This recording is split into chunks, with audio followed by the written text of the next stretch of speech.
It's your boy Young Ajib Entertainment.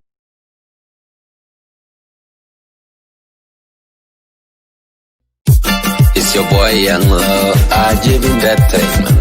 Pancho leg stand Panchi America. Banyi Dwal Pancho leg stand Panchi America. Banyi Dwal Banaban Walk on the lake Kankara Watan watching Oga leg gear power leg Panda with Jay Panchi America. Banya Dwal Bano Chingatongo Pandon Kujura by a checker. Papu Panda Jiro Wadia be Dwal venting.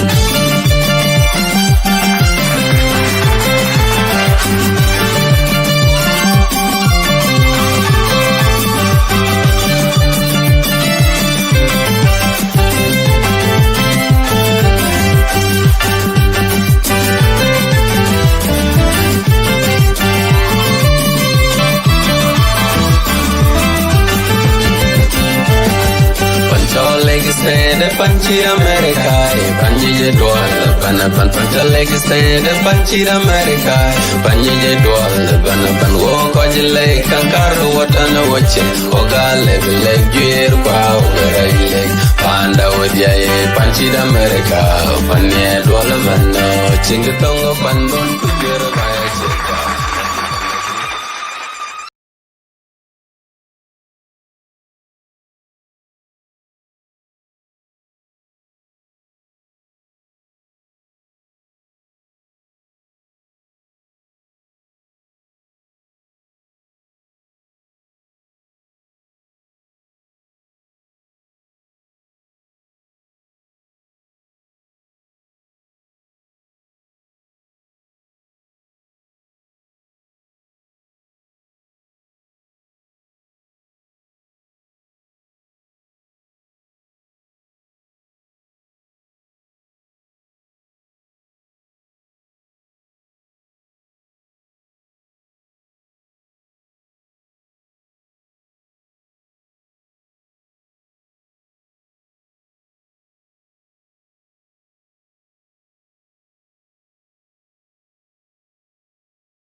Tenujak yasbatana jungara garang mabiurati minadamba garang jaju alwir alwir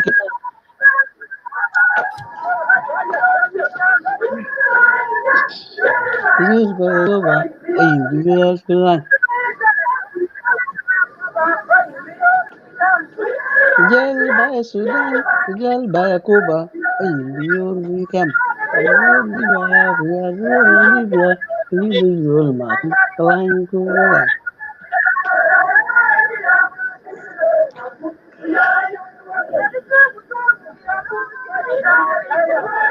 Begitu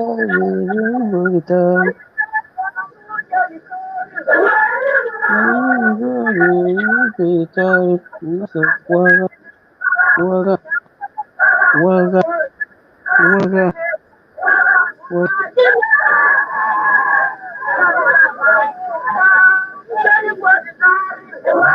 Masidam jadi kuar sura, masidam jadi kuar cari.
Corrida sudah mulai pintalannya kuwala.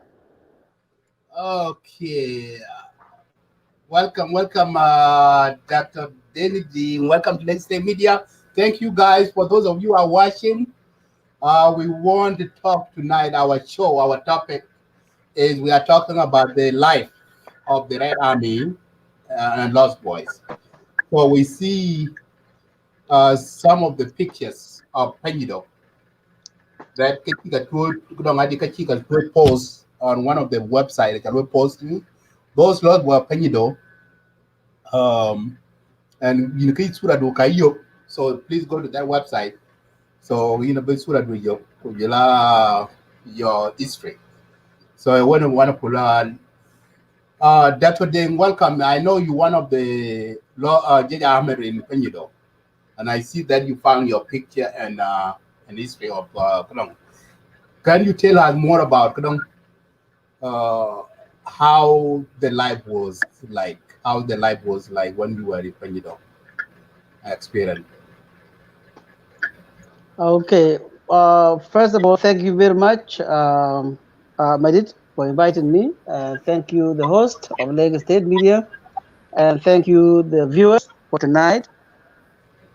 Yes, the story uh, of of the Red Army life of 1980s is very remarkable story. We will never forget it, and our children will never forget it. It's, uh, it was a story of matter of life and death. Personally, I came to Panyinduk um, in November of 1987. Mm-hmm. That's when we came, our first group, and then other groups came after. You know, No, so, mm-hmm. yeah. So other group came later, and then because we came from different communities, different areas from Sudan, then the leadership of the SPLA in the refugee camp in Panyuduk decided to mix all the boys. You know, they were assigned to different groups. Um, I believe it was from group 1 up to group 12 by then. So when I came initially, I was in group 4, and group 4, most of them were from Awil and a few from Warab State.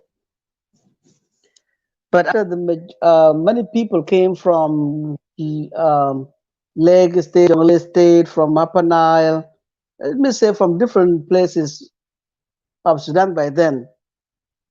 So the leadership in the camp decided that we should be mixed. Instead, we stayed um, based on ethnic or based on state origin. So we were taken from group 4. I believe it was 10 of us that were taken from group 4, which was originally from Awil. And among those 10 boys, I was one of them, were taken from group 4 to group 10. So the majority of people in group 10 were actually from Bor. So from there, some people also taken from group 10 to group 4. Let's say, children from Bor were mixed with Barel Gadal children, and then um, uh, doesn't matter what tribes we were, could be Dinka, could be Jurchol, could be Anuak, could be Nuer, anybody. We're all mixed. But the majority by then were Dinkas, in fact. So after we were mixed, we had to work for ourselves. We want to build houses, houses for ourselves. We want to build houses for our bosses, those who are group leaders, those who are uh, the teachers. And then we also build schools. Well, the one building our own schools. The only thing that we received from the United Nations was zinc to put up the buildings for schools.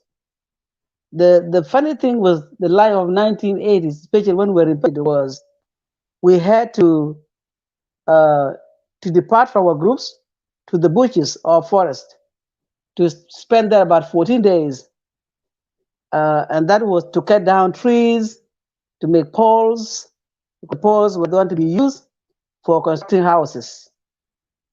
Um, so regardless our age, we were used to uh, cut down the trees. There was a number of trees that you had to cut down to make poles, and then a number of grasses you had to cut down, to make a stack of grasses within those 14 days. And we want actually to bring them back. to the camp.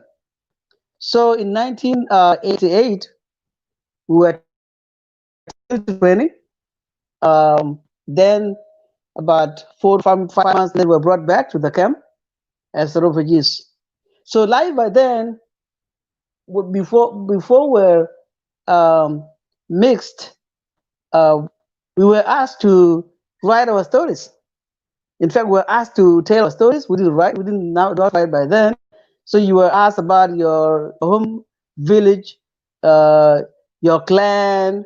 The year you were born. In fact, we're guessing. Even the year that now in mind on my phone, 1978, is not the right one. Actually, it was just a guess.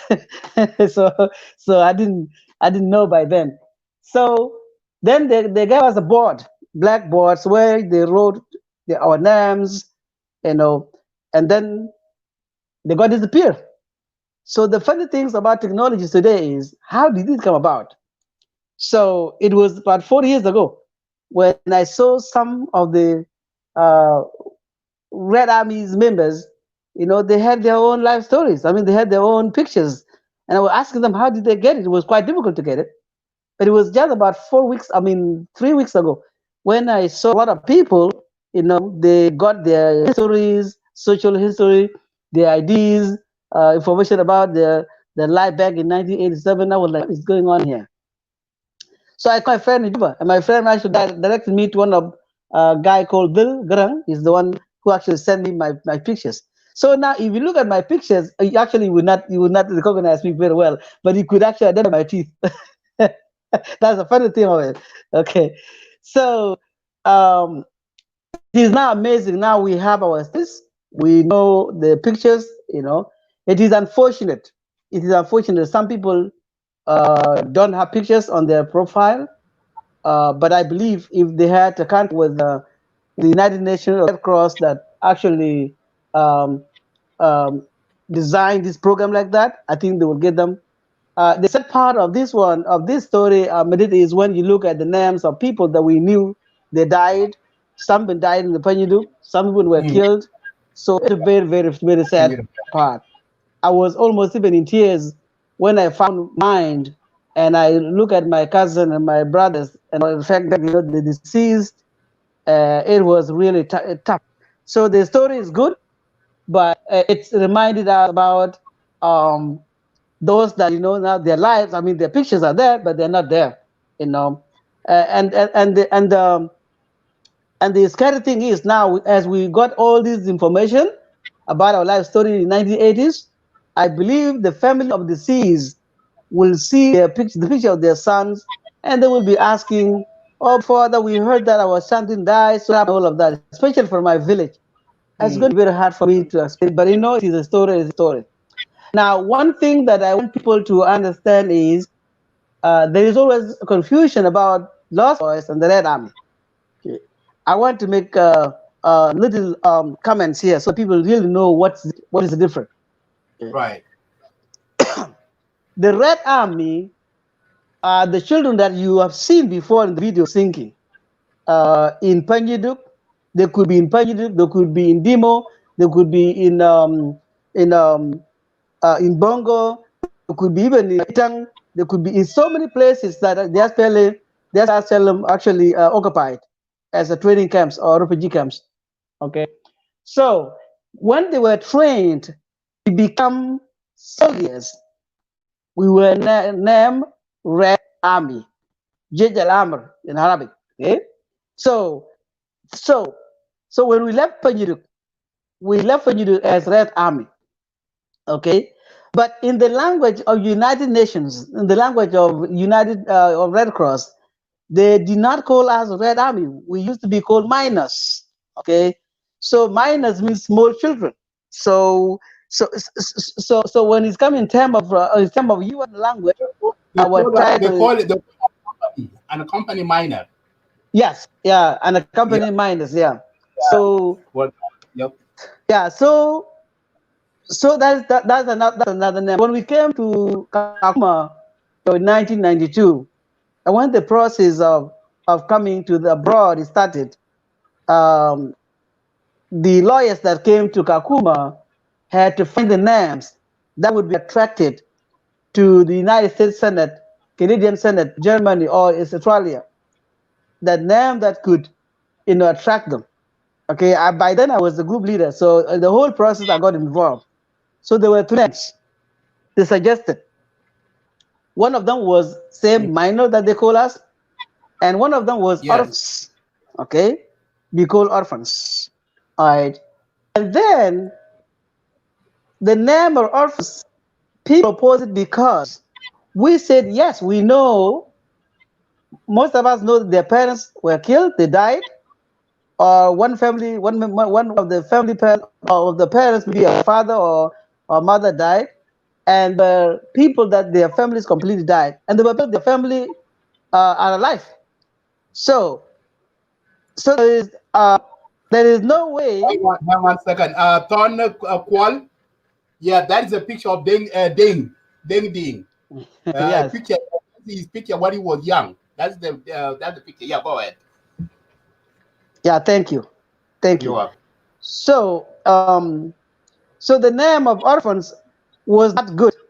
Okay, because they say, you know what, there are people who are not sure their family or their parents were killed, so the name of orphans actually was eliminated. Then they came about the lost boys. In fact, I was one of the people who refused, actually, who totally rejected the name of lost boys. But when they explained it, this is what they said. They came up with ideas that this lost boys is not new. Even there was like a lost boys not Japanese, Vietnamese. Okay, Mhm. so and the reason for that was children that don't have parents, but they don't know where to go, and they don't know their future. Okay, it's not that you totally lost. So they gave us those examples, and at the same time they say that if we say the lost boys, then the United States Senate will actually understand the situations of lost boys because they had that experience before about the lost boys of Vietnamese. So that came upon us to be named the lost boys. Okay, so sometimes people think now. The question is, could the people could the people in Kakuma refugee camp who got the process to come to the United States and those who did not get a chance to come to the United States or Canada, are they still lost boys or are they still the same name, the Red Army? So Right. this is the argument that been going on. But the Yeah. answer is very simple. If you came to the United States or Canada or Australia through the lost boy process, then you are lost boys. But if you are in Kakuma refugee camp and you are not in the program, unfortunately, you are still Red Army or unaccompanied minors or whatever way that they call it. So that exactly what happened in the camp. Otherwise, this is social history of Lost Boy, the Red Army of 1990s. I mean 1980s. It's very painful, um, but it is a reminder. It's a reminder us what we go through. I mean what we went through, how we lived in the camp, how we grew up, how we came together. So it is very very important. Like now, if my son or my daughter see that, they question, "Hey, this is you, this is you." So it's a very good story. Yeah. Yeah. So how do you feel? How do you feel that then when you see this picture of yours? How old are you in this picture? In that picture, actually, I was 8. 8 years old. Yeah, Can you uh, imagine? yeah. In that 8. picture, I was 8. Um, but the funny thing was not right. Uh, Okay, it was not right because after my uncle, Uncle Kualatian was the one who corrected my real year and the month, but he didn't. Was not sure of the date. Okay, right. so technically by then I was 10. Or Mm. technically, yes. Yeah. Um, so that's the really, really, really age. But given this, as I said before, that when they asked us, we were not sure. So you just only, you know, mention whatever year that came on your mind. Yeah, Hmm. yeah, Yeah, and that's how it is because when they like the age group, like they don't remember the date and the month, but yeah, they can recall the year. That's why exactly. people 101, 101. So Yeah, that's why because they don't remember the month and the year. Now most of yeah, the And most of the kid, most of the lost boys, they all have that. So most of us, we have all one like that. So it's simple because we don't remember the age of the years. And yes, and most of the boys you see in the pictures, they are all very small. They're very young, you know. And those are the only people, the lost boy in Penido. But the other area, they have other lost boy, but they didn't record. So what area in Ethiopia that have the lost boy in at the time? Is it Penido itself, or there's other part of Ethiopia that the host lost boys, or did Well, I it miss? was a, yeah, it was unfortunate. It was unfortunate when well, if you talk about the Lost Boys, then the Hmm. Lost Boys is actually composing of all those areas that young people used to live. The Red Army used to stay in Panyidu, because the Lost Boys actually came up in Kakuma. And in Kakuma, we had mix of Red Army from Panyidu, from Dimo, from Itang, so that the term Lost Boys is composed of all the Red Armies from different places in Ethiopia. But unfortunately, the Red Army in Dimo did not take the story. I don't know how it happened. So they are not in these programs. It is unfortunate. Even I do stay some of them from Ita, but they say they didn't take those kind of pictures, or they were not actually asked to do so. Unfortunately, Itang as well, they did not take the pictures in Itang. So those who were in it, they did not. So although they have a story, so they did not take the pictures. It was only Penyudu. And the reason of doing that was because when they mix us, from group to group, from clan to clan, from tribe to tribe, I believe that was why they came up that way. And then the UN came in to know, our backgrounds. Okay, because when we were mixed, actually, we were not um, we did not want to be honest with you. Even when I was taken from group 4, to Mm. group 10, I felt like I didn't want to be separated from my people, because group 4 were composing from people from Will, from boys, all boys from a Will. So but we were mixed. The leadership decided that way, so we had to do it the way we did it. And this is exactly what brought the unity now among the Lost Boys of the Red Army. Exactly, and that is and how do this is one of the things that our South Sudanese need to know, that most when we were talking about the lost boys and they were very young, they don't believe until when these pictures was released, because this website was when we first came in the United States, the lost boys, when we came to 2001 until I believe this website was running sometime was 2015. I think this website is up Correct. and shut it down. Yeah. You see, and it was really a good thing that our this picture was. I see a lot of our colleagues that were display like posted their pictures, and I was so moved to see how they like they compared their year, the right now Hmm. present picture, and the last one. What was so amazing, when I look back how young we were, and then now, like now, some of us are in 40s, 47, 40s, 30s too, or something like that. It was, it's shocking, when I think about it, I say how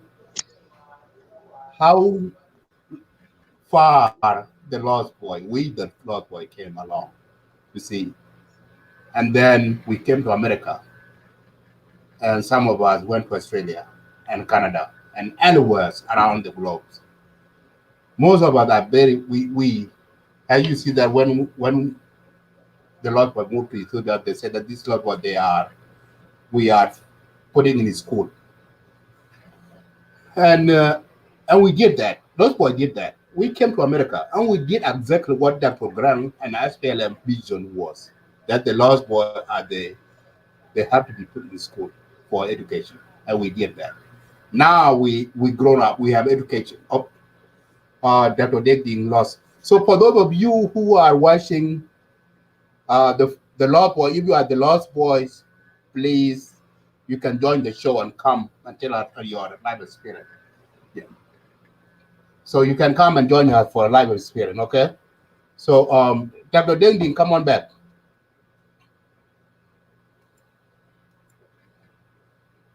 So for those of you who are watching, and if you are a form of lost boys, you find your picture or you didn't find your picture, please come on, join the show. And also too, for those of you who don't know where you can get your picture, if you are a lost boy in Pignudo, the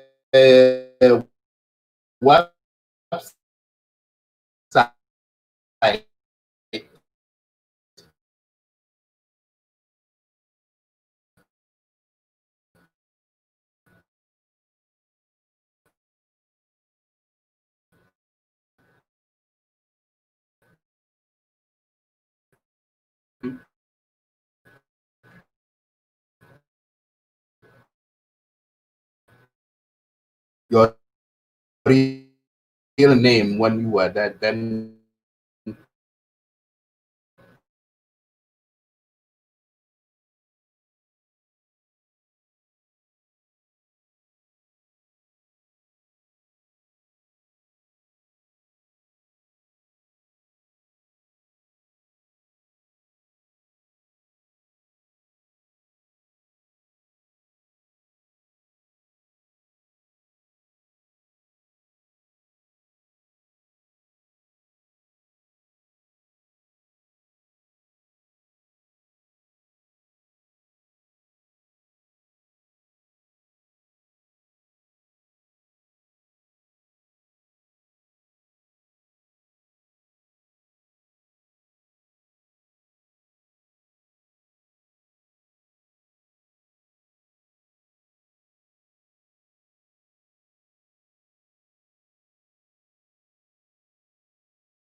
okay.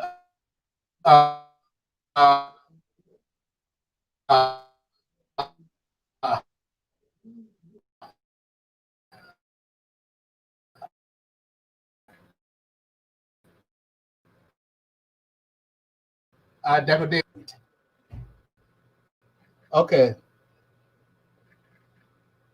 Veronica, can you hear me? Okay, can you guys hear me now?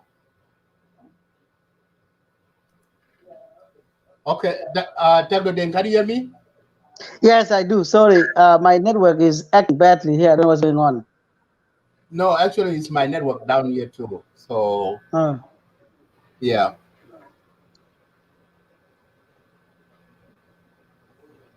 Okay. Anyway, so yeah, the network was acting up. Anyway, so what I was saying, Dr. Den, is that mm, the long way that we came, you know, mm, and mm. we got our education. Most of us finished our school, and the question that I want to ask you, like the vision when you were in Prendido, and they said that you were, because I remember the word that they were before said that they give you the pen and said this pen is your mother and your father. I remember that. Do you recall that? Yeah, yeah, Yes. yeah. And then we most of our not finished school, and the Mm. government now do government keep did the government of South Sudan kept the promise for the Red Army? or Lost Boys at the seed. They say that Lost Boys are the seed of the nation. Now the seed now are are become. So what do you think they grow up now and they? So do you? What do you? Can you say a little bit more about this question? It's a very excellent question, Madid. First of all, let me just first say congratulations, millions of congratulations to the Lost Boys. Uh, Hmm.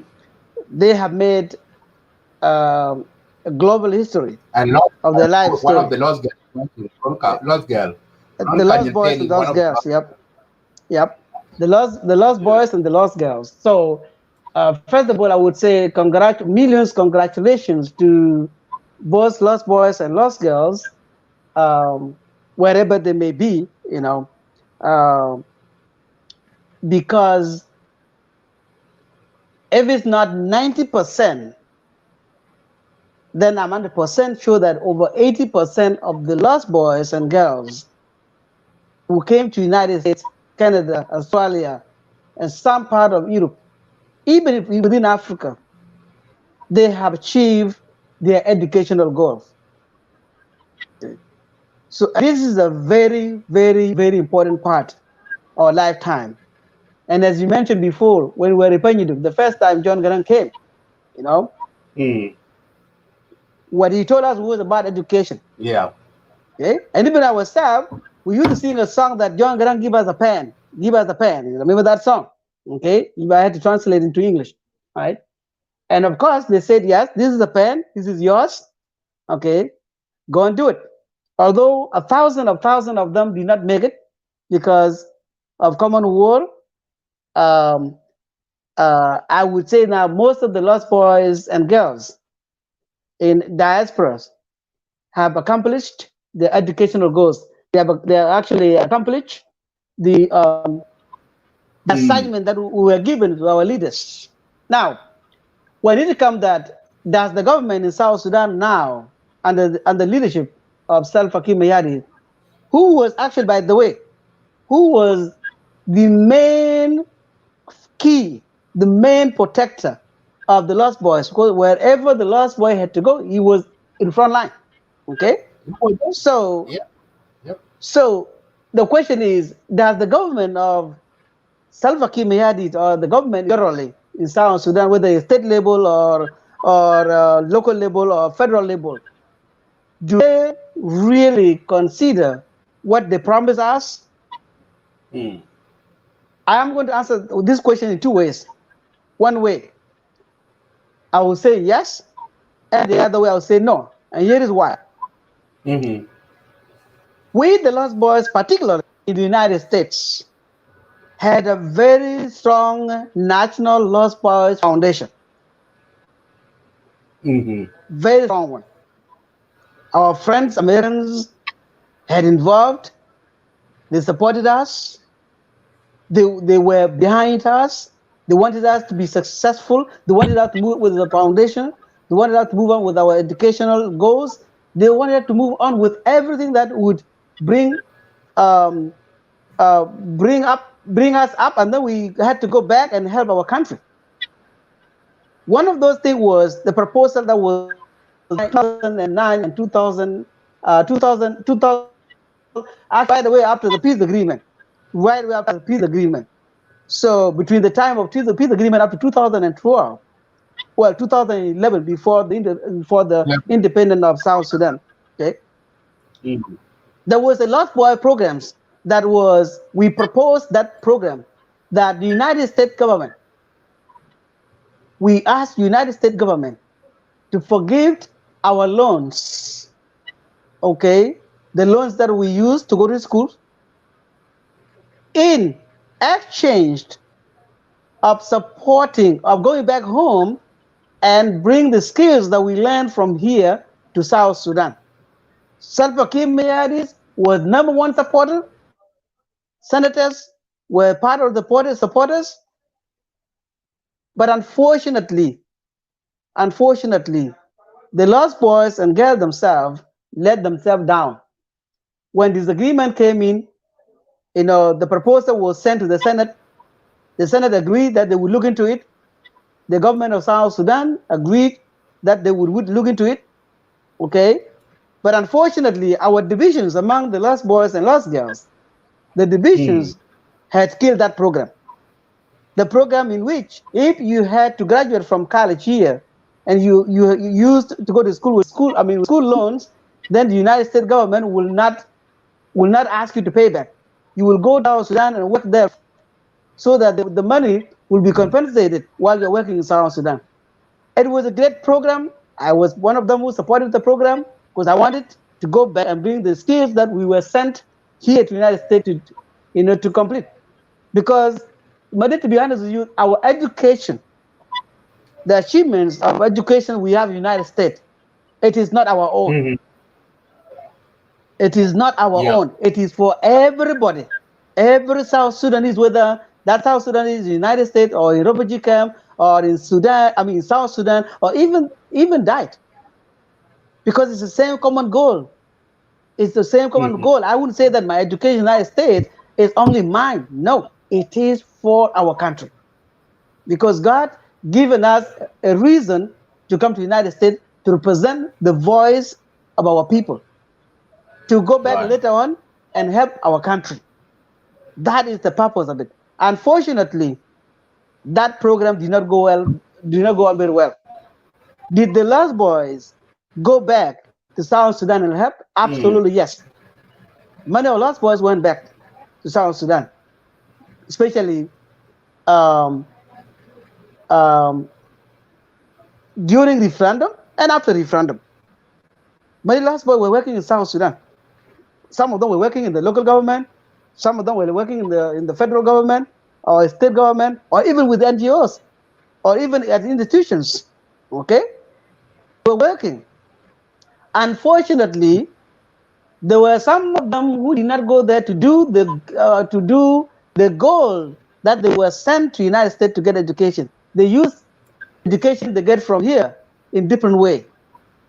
Okay, it's different ways. It's for personal use. Some even went as far as abusing and challenging the government. One of them is you've seen what he has been doing. So that was not a goal we were told to come and have the United States and go back home and help. If you look at the people of Israel, people who are outside of Israel, Israelis who are outside of their country, what they do, they get education, they get skills, and they go back home and help. They don't go against the government. The guy, what the government is doing wrong. All right. They only go home to bring skills. But our problem, we came to the United States, to Canada, Australia. All we want is to go back and get what? And get the positions. And if we don't get it, it's a problem. So that part is the part that has brought down. And I think that is the part that our leaders, including Salva Kiir, lost trust in us. Okay? Look at what happened when the war started in South Sudan. If you look at majority of the people, well, not majority, at least maybe some people are against Salva. They went as far as insulting him personally. Okay? And he was the one protecting us 24/7. So do you think that now Salva would trust us? No. Unless you come the other way around to trust you. So I would say South Sudan government, yes, recognize us. But at some point, I would say no. Why? If Salva Kiir Mayardit and his government was very strong to make a great alliance with the United States and ask the government of the United States and say, hey, listen here, let's make the agreement. I want all the lost boys and girls who have education, even other people, not just on the lost boys. I want all South Sudanese who have skills to come back home through your power and the power of my government. If somebody has a loan in a school, I will pay half of it. And you, the government of the United States, help me out because our government is weak. We don't have money. So help me out so that you can pay half, you pay half. So that these people will come back home and help without worries. I can give you an example myself, Medit. If I go to South Sudan right now and work in the government of South Sudan, I can do anything I could. But the problem is, when I went for my educational programs, I did not go to public school. I went to private school, which is very expensive. So I started taking loans. With my 2 master degrees, with my 2 doctorate degrees, so it was all loans. Now I have over 300,000 in loans. Yes. In order to pay back, I have to work. But if I go Mm-hmm. to South Sudan and work in South Sudan, let's say I'm a director in the office, forget about ministry, that's a director in the office, or a lecturer at the University of Juba, or any other university, you will be paid only 3,500 South Sudanese pounds a month, It's not enough. which is not enough. I can't even pay the loan That itself. cannot even The cover loan your for bill. me is, yeah, the loan itself is even over 200. I mean, 1,000 a month for me to pay back. Okay, so I can feed myself, I can pay school loans, then your social security will be completely what? Default. And if you come to the United States, you'll be arrested or you lose your status. So if the government had to look into all of this and say, hey, Dave, if you come here, okay, uh, if you come here, Mm. please, we will help you paying the loans, which is $200 or $300 a month. But bring your services, bring your skills here. I would go tomorrow. Okay, Exactly. yeah, Yeah. I will go tomorrow. As long as I receive something that I feed my family, as long as I have no worries of loans that coming back from the United States, then why not? I have to go and help. So that is the part I say no. The government is not doing is the promise that the government is giving us is not fulfilled. We did fulfill our job. We finished schools, but they did not want to bring us back home just because of a few people that who went there and and spoil our dignity. They do believe that the majority of the lost boys right now are against the government, which is not true. Even there was one time I talked to one of them in Juba, one of the senior members. He told me, "You people, we fought for you, we protected you to go to America, and then after you get education, you make yourself you're more educated than us. You don't listen to us. You are against us. Now you are become our enemies." See? You see? You see? I was like, what? He said yes. And of course, he mentioned all the names of the lost boys that are absolutely against the government. Okay? And I was like, well, not everybody. It's just political differences. He said, no, no, we don't trust you anymore. See, when you look at that, it is very tough, Madid, to be honest with you. It's very tough. But again, Yes. these are our elders. These are our liberators. They are our fathers. By far, by age, we respect them. They need also to rebuild the trust from us. We cannot do any damage. We may say something bad, but I don't think that we can do damage. Damage can damage their lives. No, I don't think so. Nobody would Right. actually want to do that. So And yes, that's a real, the, mhm. yeah, and that's a Go ahead. really, a good point, because and that's where I realized that the government, that's where the government did do a good job to put the lost boy in concentration, because when we came, you and I, Mm, mm. when the first time we came in America in 2001, we went, we were somewhere, because when I came here, I was a company minor. I came here when I Okay, was, yeah, I stayed with the okay. postman. Take care. So I Mm, stayed mm. with postman. Okay, you're Uh, so lucky. so I learned a lot from these white people, Okay. and my foster parent. And also when if you can recall, when 2011, Hmm. before that we came, what we did, and this is what we want the lost boys want to know, to tell our South Sudanese Mm. what we did when we came to America. There are two things I want to mention, Yes. Dr. Dave. Hmm. When we came, we didn't come and just live eating McDonald's or Burger King or pizza. We didn't come and do that.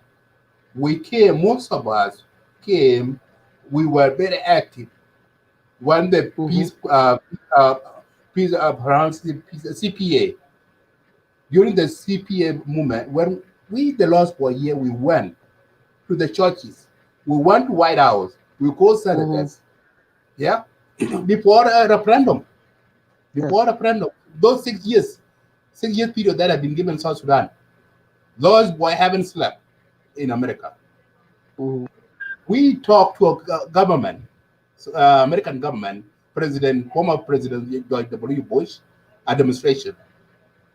We did this until our voice had been heard, until the American, as you can recall, when the Secretary McCain, I mean, not McCain, John Kerry, so Mm-hmm. went to South Sudan. So we spoke this, we write a letter, we talk to them, we put everything in the newspaper, in the TV. We contributed in that peace agreement in 2011. That's where America put 100% support on South Sudan be independent because of us, Lost Boys. Correct. Mm, correct. So, number two, that's what we did. That's the credit that Lost Boy did. Number two, the Lost Boy did too. We came, we didn't forget our people back home. We Mm-hmm. work hard, many of us, you and I, we work, as for example, right now I'm at work. We Mm-hmm. work 2 jobs, 3 jobs. Even though you go to school, you are doing, because I remember when I was in high school, I didn't work a lot. I work a part time, like 25 hours a week, because I go to high school. But after I graduate high school and go to university, college, I start working 2 jobs and then go to school part time. So many of us work hard. We work 2, 3 jobs and supply money back home. We send money. We help our people. We have our own family. We help other South Sudanese who need support from us. That's the number two thing we did, and we are continue to do it. We contribute in economy in South Sudan. Number three, we did. Most of us came. We didn't forget. Many of us created a small non-profit organization. Mm-hmm. Okay, Correct. when they go, many of us went back home to their own village and see the people. They don't have a drinking water. They still drinking in the ocean, in the river, all kind of stuff. And the kids are still sitting under the tree. So some of us come back and do the small non-profit organization and go and build a school, building well for this for the villages back home. Mm-hmm. You see, these are the contribution the Lord Boy get in South Sudan. This is what we did that. Those are sacrifice. So can you tell us? Can you talk a little bit more about this? How the positive thing the Lord Boy did, and then we can talk negative part of the Lord Boy did. Go ahead. Well, well, you actually elaborated it. Yes, the Lost Boys contributed in different ways. Of course, organizations, forming non-profit organizations, you yourself, I myself, John Dow Foundations, and so many other foundations. Yes, they Mm-hmm. contributed to the lives of our people back home. You know, there's no question about that. Education, yes, of course, we contribute a lot. Although maybe I would say um, South Sudan as a country has not yet utilized our skills and knowledge that we acquired. But yes, majority of them also went back and they have. That is uh, a very good thing. Now, um, don't forget that also Mm. we back and marry and bring our wives here. So Mm. so that's another contribution too as well. It's another contribution. We do not forget to come and get married. We go back and get married, and that's another contribution. So Yes. it is also a very important part of that. Um, Yep. then Yeah. the Many foreign things you went back. The yeah, many things you back to. I hear one of the yeah. Lost Boy. Yeah. Go ahead. I will say this later. But go ahead. Yeah. Another thing also that international policy and relationship, Mm. we are the one making it very strong for our government. Even when our government goes wrong or negative, we still protect it.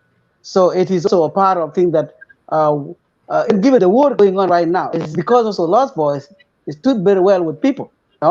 Even when something negative, occurred, we say, well, that's happened, but this is what we need. We need help with this, and still our friends have never given up on us. They still support us. We still continue. We still move on. So Lost Boys and girls have contributed unanimously contributed, you know, to our not even to CPA. Even when you talk about CPA, before Yes. CPA, Because. Yeah. we had to talk to the church, to school, and explain the whole entire situation.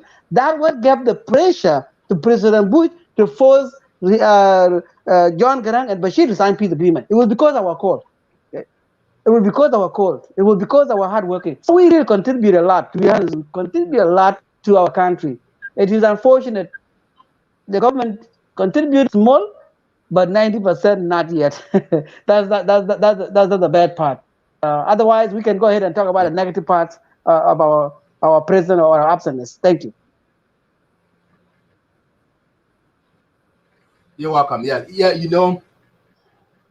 I watched one of the lady did the live Mm. video, and the video she was singing a song. He one of the lost boys. I mean, she was one of the lost boy wife, Girls. and Oh, okay. she Okay. sing a song that Mm. appreciate the lost boy they did. You see, Okay. and said that she was saying that I'm a wife of the lost boys, and I'm so happy what the lost boy done. You see, and some of was also then they were criticized. I remember when we came, and then some of our South Sudanese who came from other part of nation Mm. continent. So they were criticized. They looked like boy had something on it. They look that boy had the white that comes somewhere. So crazy, Anyhow, let me go back to the negative part. Mm. The negative part of the lost boy here in America. You know, one of the our former lost boy wrote something today, which is caught my eye, Okay. and he said, yeah, he said, I will not mention his name, Okay. but he said the lost boys and lost girl Red Army, they die. So I'm quoting him. So they die, but the tribalism has played a big role into us. That's why he said that something, which is come to my to my mind that hello apanan Kudwali Chumot. So what just come to my attention here, the negative part. You mentioned some of the program that Lost Boy did, the Lost Boy Foundation or something stuff, and didn't go on.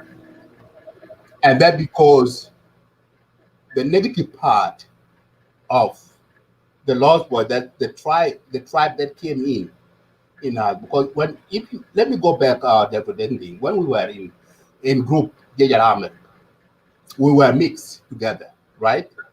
Yes. We don't see each other. This is from Bo, this is from Bargata, this is from Nuer, this is from Chuluk, this is from Equatorial or any other part. We all see each other as a brothers. Okay. So when we came to America, the majority of us are Dinka. We came to America.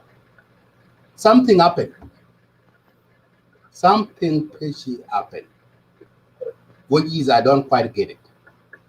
As you can see, most of the live video going on, people are divided. Those majority are playing this at the Lost Boys. Why? My question here, welcome, Peter Ken, and Hello, this brother question Madrid, is and going to you hello, guys. Dr. Nick. Yeah, so you guys are the Lost Boys. All of us are Lost Boys. What happened here? What happened? What went wrong to the Lost Boy? Why we some of us so divisionist? They went and sided to our own community, and we didn't come to one group as the one that we were living before when we were in group in the Jammer, in Ethiopia, Kakuma, and other part. Why we came to America and then we share it citizenship. So this is the question: can we do? Um, yeah. So that's the one negative. That's another negative part of it. That's a number two negative part playing a role in our life here. Yeah. So addiction, drug, and alcohol are playing another role too. Yep, you are right. That's the number two negative role. So I applaud. I just let back the floor to you guys. So then translating, go ahead. And Peter, you are next. Well, thank you again, Merit and Peter. Welcome. We have already actually punched our cakes, but It's okay. but yeah, but welcome. Okay, Merit. There are three things I'm going to talk. I'm going to say about what really happens with the lost boys and girls. Why there's so much division. Why there's so much hatred. Why there's so much things that people don't understand. There are three things that cause us have divisions. One, competition. Two, prideness, to be proud who you are. And because we have competition and we have prideness, it leads us to hatred. And I'm going to begin down. When we were in refugee camps, whether in Panyuduk, whether in Itang, whether in Dimo, whether in Kakuma, we had orders. We had everything to follow. We had only one channel. If your leaders had to say this, we had to follow that. Okay. So there was no competition. There was no prideness. Okay. Because we are only governed by one rule. We had to do this, we do it. Okay. So, but when we came to the States, Canada, Australia, or outside of the country, it become unfortunate that there is no a point where I will listen to Peter because Peter has a college degree, I have a college degree. Why would I have to listen to him? Okay, so we don't have a space of respect, and because I might graduate from school from college or university. So why would I let someone who have come to the United States but did not go to school, lead me or say something that will make me feel like I'm not in that high position? And that's where the competition came in. And I'm going to give you an example. When I was in New York, I was one of the people who actually established what is called the Lost Boys of Sudan Foundation. One of co-founders. But what we realized later on was some people were saying, "Who is then being to found the organization?" Okay, that was from nothing. Who was he, and why was he? Okay, and the people who said things like that, we had a great respect when we were in Kakuma. We never had a quarrel. We never had anything. But because we were going to college together, okay, they brought up such kind of questions. And of course, that lead to a division. Even the Lost Boy Foundation, absolutely gone. Okay. So another thing, proudness. Some may say, oh, from this region, you don't know anything. We from this region, we know better, you know. And then when you go to community, yes, the same thing you say to this community or this clan, oh, they're nothing. We are this. And then when it goes to sub clan like that, and when it goes to individual, those kind of proudness, making myself, I am who I am. And but Peter is nothing, cause the lost boys and the lost girls divisions. And that goes down to the communities. And when it goes into communities, I'm going to give example. And what's going on right now with a lot of board or twitch between twitches. Before when we were Kakuma refugee camp, when we were in Pignudo, there was no problem between twitch and board. Okay? But right now, you could see that now the people who are campaigning against board as bad people, and you will see that people on board campaign against twitch as bad people. Is that because that a competition? Is that because of proudness? I want to be seen that I'm from a will. Okay, I'm strong. I know everything. I have knowledge. I want to see that I have a PhD. Okay, I don't want to listen to someone who have master degree or a bachelor degree or someone who doesn't have knowledge. I mean, high school diploma. So all these things, if we have those things in our minds, in our lifetime, they bring us into a hatred. And because of that, we have hatreds. Number two, number four is something that I just got recently, is marriages. As you know that you go back now, you get married. When you bring your wife here, you have differences. Your wife separated from you. Another lost boy came in and took the wife. It became a problem. So, in other words, social issues became problem. And these are the things that actually affecting us, and these are the things that lead us to divisions. Last but not the least, political motivation. You have seen now the political motivation has been affecting us. You could even see now there are a lot of boys who are supporting Nyandeng, who are supporting Majanga God, and those who are supporting Deng Dao, those who are supporting Kwalmanyang, those who are supporting Salva Kiir, those who are supporting Malunga. All of these kind of divisions, all of these kind of political motivations has also brought divisions among ourselves. It is really, to be honest with you, I'm sorry to say it, is a shame on us. Because the reason we came only for two goals. One goal, our own security, which we now in the United States or Canada, and then the second goal was to get education. And if we have got this education, why would we spend time in social media insulting each other? You know, instead of spending time on social media or planning for something common for us and for our nation. Okay, and this is all of these factors I mentioned are part and partial of the visions that are going on among the lost boys. There are a million others. I hope I'll give you a chance also, Peter. You can add what I forget or what you have. Thank you. Thank you, Dr. Dan. I believe you have said it all. Maybe if I have to add, I will just emphasize a little bit on the thing that you said. And actually, the issues that I believe they are really critical and that are actually affecting us. One of them is actually the pride, political motivation, and what another issue is that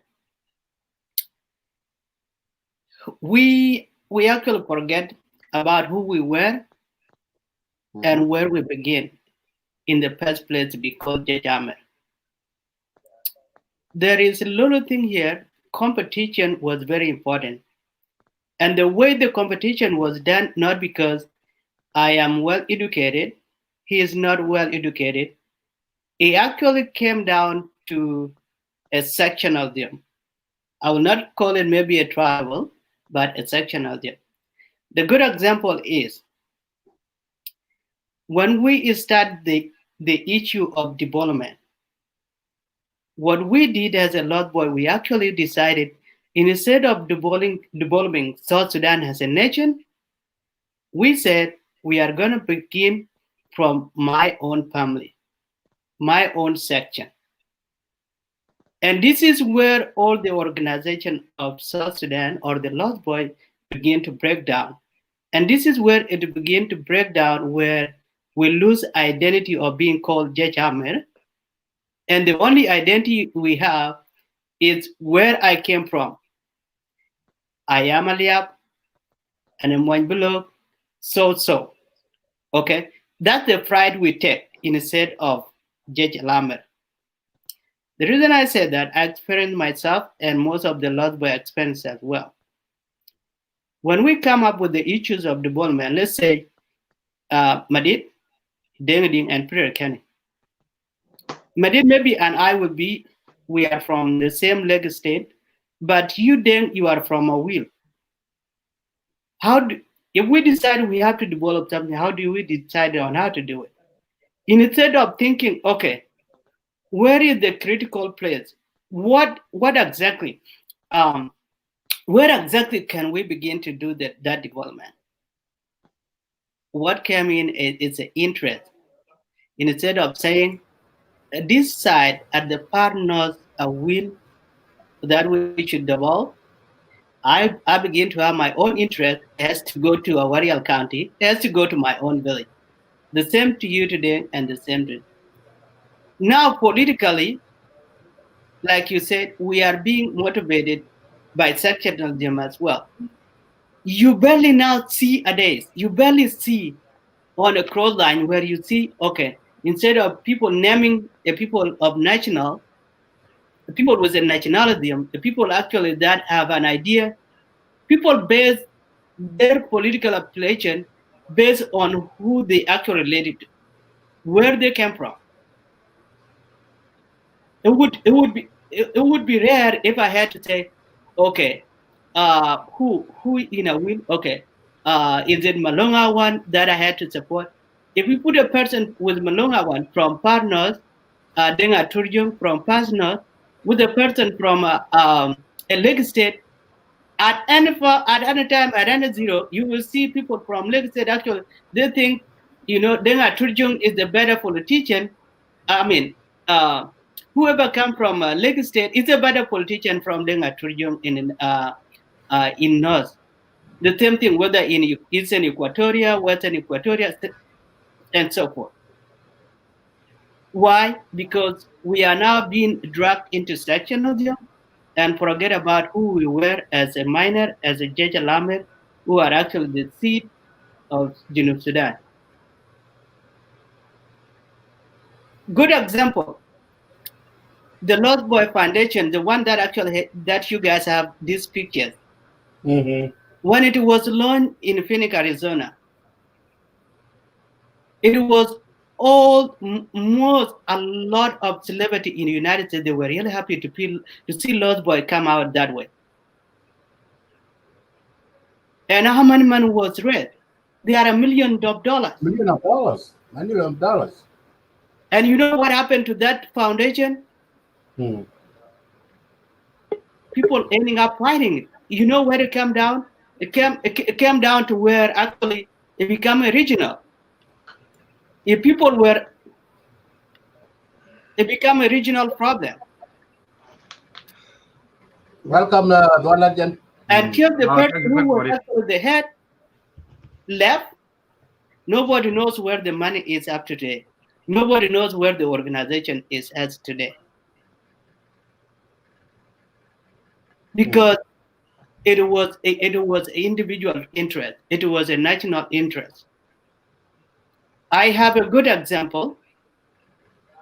Maybe if I have my good people here in my people of Bomani State, we were actually the best Lost Boy ever come out with one of the best organization.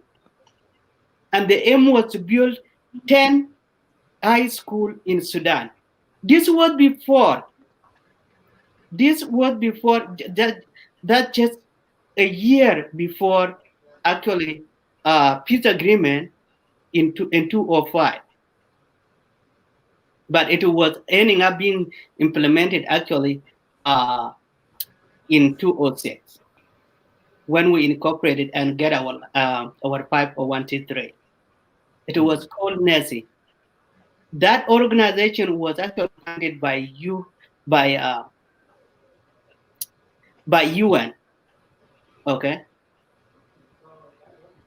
And there was a 10 of thousand of organizations that actually applied for that peace and development initiative. But you know what? We did not hold on to it. We get greedy. My people here in Burma knows we ourselves get greedy. Whether they watch the video, they will know actually what happened.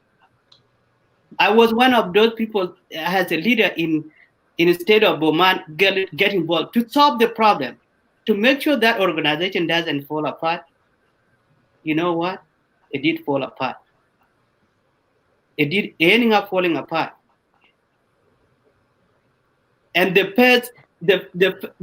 first initiative was actually funded by UN with $25,000 at just the beginning, before it even goes down, just by seeing this is what it is. And the first high school built right away in Ye. Okay, because the idea was the thing is, if we would have kept that idea that it is not from my own village or someone else's own village, and do a national identity, like we built that school in Ye. That could have, you could have said the spirit of J. Lamer was alive, but that did not happen. So it is the same thing. That's the problem right now.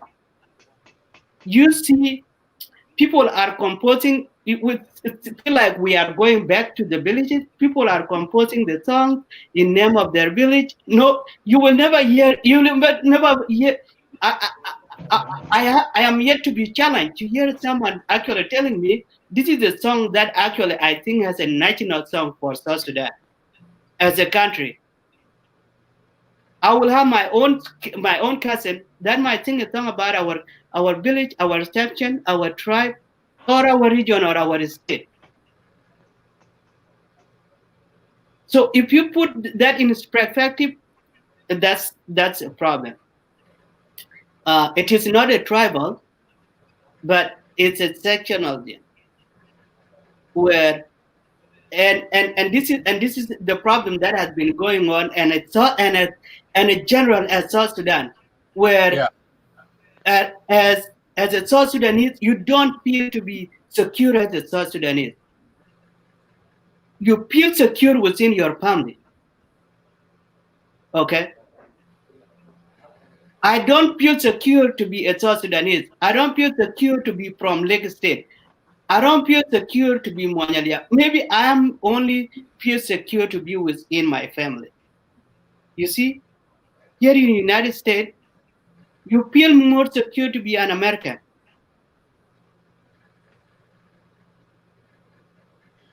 You feel more secure to be an American.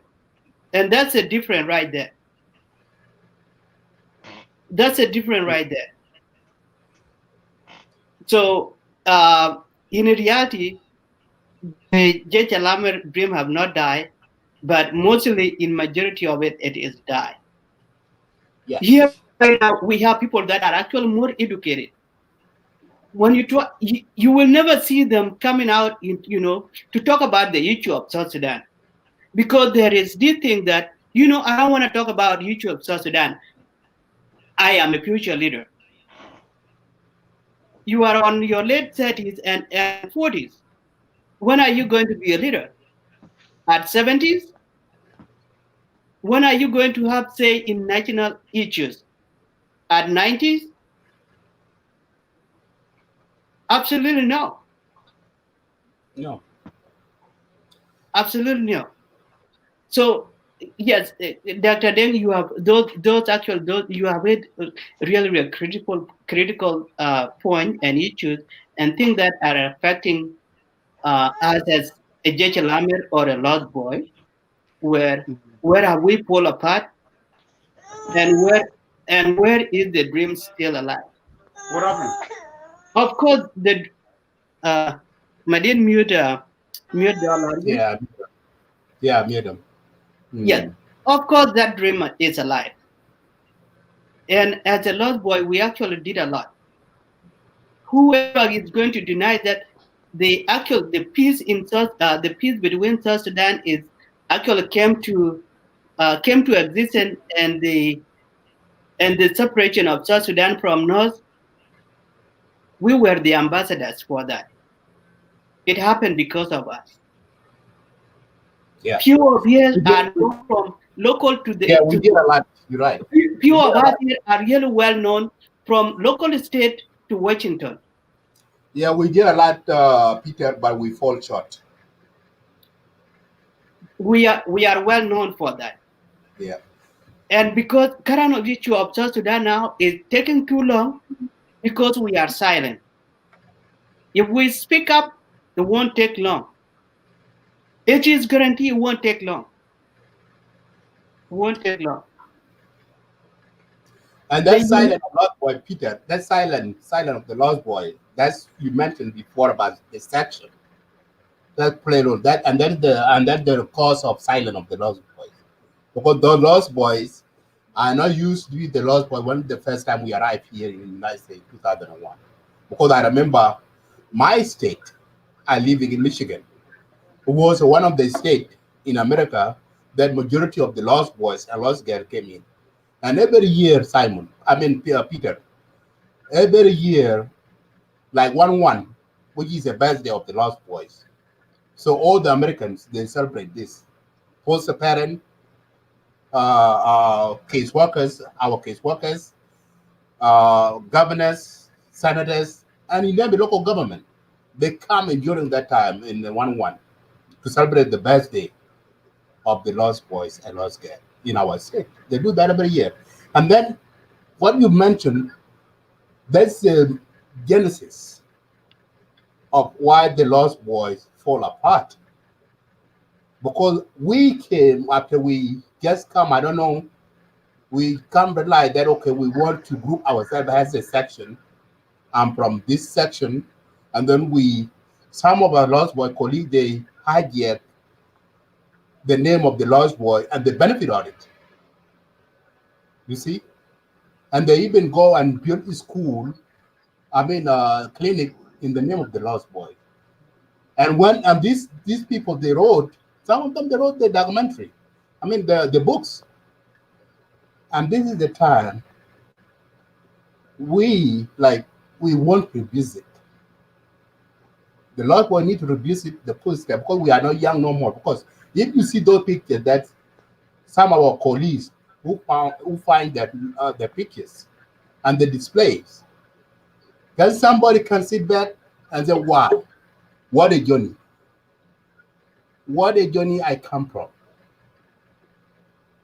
So, and that journey, because if you can see, and that's why I play one of the image, that Odending picture before, so people can see how young he was at the time. And then when we come, we are grown up now, we are adult, we married, we have children, you see. And this is where we need to revisit what we did wrong. And you mentioned, Dr. God Legend, are you okay? I want to give you a chance. God Legend, can you hear me? Okay, God Legend is still have a bit. I have a Okay. questions. I have a questions that I answer here. Somebody asked me if you Yeah, give me a chance. there's a question. I want to bring it up. Yes, you need to answer that question now. Okay. Yeah, go ahead. That's the question right there. Bol has your question. Yeah, go ahead. Okay. Okay. Well, first of all, thank you, Boriak. Thank you very much for the question. The question is very, very Welcome, important, brother. and I Mm. and I really want all the lost boys and girls to read your questions because it's very, very important questions. Here is what I'm going to suggest. As a member of the former Lost Boys, also Lost Boy, doesn't matter which way, and also involved in the Lost Boys activities in the United States, I'm going to put forward my 3 comments or recommendations. 1, I know we made mistakes, so many mistakes, when we form foundations or organizations, the organizations that should have benefited us, and also our communities and our country. But because of a competition, I know one of the people mentioned competition is okay. Yes, competition is good, but competition has 3 types. There are bad competitions, there's a goal-made competitions, and there is actually a competition between. So our competitions that I'm talking about is the bad competitions. I don't want Peter Kane to be successful with what he's doing, or doesn't want me, or I don't want other person, or the question, why is it that person? Why is this? That's the kind of competition I was talking about. In for us to come back as united lost boys and girls, we need first to revise our mistakes. The mistakes that we made in the past, disappointment we faced our friends, especially Americans, when we form organizations or foundations, and they all failed because our differences, because our competition, because of our, negative things that we did. So we need to revise those things. And when we revise our mistakes, when we know where we started problems, where we went wrong, then we correct that mistake.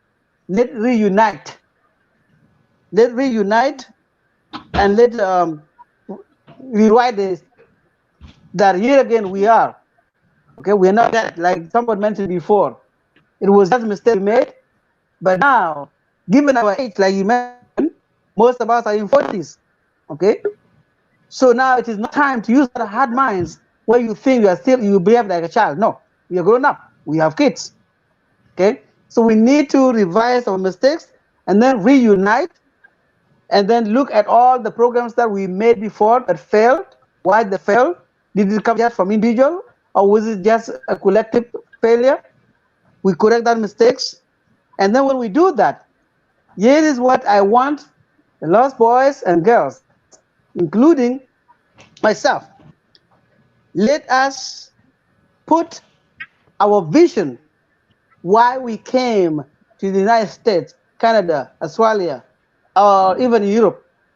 Let us put our vision first before individualism. Because what has made us fail is individualism. For example, I did mention about the Lost Boy Foundation that built clinic. It was in the name of all entire Lost Boy, but they took it around to be individuals. Okay, so we need to avoid individualisms, but let's come back to put our vision, the vision to why we came here together. So if we do this together, then we unite and revisit all the mistakes we made and form one strong organization. We will help ourselves here where we are, and we will help our people back home, and we will help our country development and progress forward. Thank you. Thank you, thank you, brother Dr. Dending. Welcome, Gar Mabok and Dolajan. So Dolajan, you know our topic. You see, we want to revisit. Uh, Yeah, Welcome, brother Benson Matiang. yeah. I So wanted to. yeah, so Yeah, but this is the chance. This is your chance. So you one of Gilliam, right? Dolajan. Oh yes, yes, yes. I'm one of the Red Army actually. Okay. Yeah, Okay. yeah. Then But you know what we are talking about. Yeah, go yeah, ahead. I'm more senior because if you look at when they were selecting the Red Army from Pignudo to go to Uh, Bunga, uh, we were only the senior one, and then the little one they were just left in Pignudo. That is uh, different. So did you now, find your picture in on that website? oh yes, yes, yes. So now Oh, you first of find all, your picture? I wanted to greet the audience and Mm. yeah, you all my colleagues. Um, my name is Dalarjin, the leader of the UPSS Union Party of South Sudan.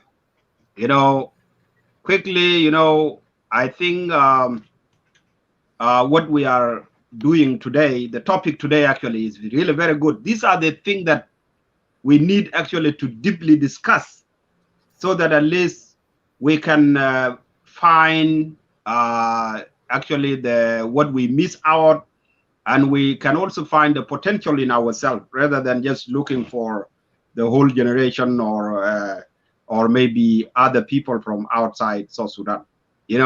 If we talk of lost boy, usually I don't like people calling actually lost boy.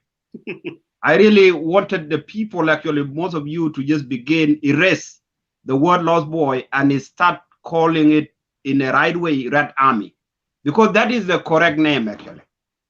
If you look at when they started, because a lot of people do not even know the thinking of this, even myself, I didn't know all this, but it's when I discovered myself after going to school for so many years in America. Okay, then I study a lot of things: social science, I study law, I study education, I study a lot of things, because in America here education is actually it's kind of like is an opportunity. But most of us actually who came here, a lot of them actually came for nothing. Some of them don't even have degree. I wonder what they will say actually. Are they going to say because of money, because of job, or what? Because of what? I don't know what the excuse they can give. But anyway, they have something to say. For me, I wanted us to go back to original way how this one happened. It is Red Army, not Lost Boy. And I can tell you how actually it became a lost boy as a confusion. And you need to add it as one of the confusion actually affect even the lost boy psychologically right now. Okay, because when this idea come, most of you don't know about it, but with me I work with a lot of our military senior, the SPLA senior, and they are able actually to gain as much experience, practical experience, okay, on how actually even lost boy, there was this plan, where is it coming from, and all that. Okay, so first of all, this plan was coming from 4 people: Riek Machar, Salva Kiir, John Garang, and Kwal Manyang. Only 4 people.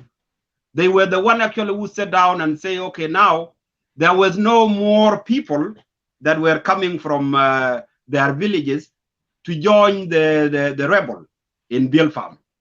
So there was kind of lacking people to come, and then graduation, and then it was really very difficult. So they have to sit down and think what they can do. And the best one was to actually to get Red Army, which actually they started in Bentiu by actually recruiting by force about 10,000 from Bentiu. Riek Machar did that. He did that kind of forcing the when he was an area commander there.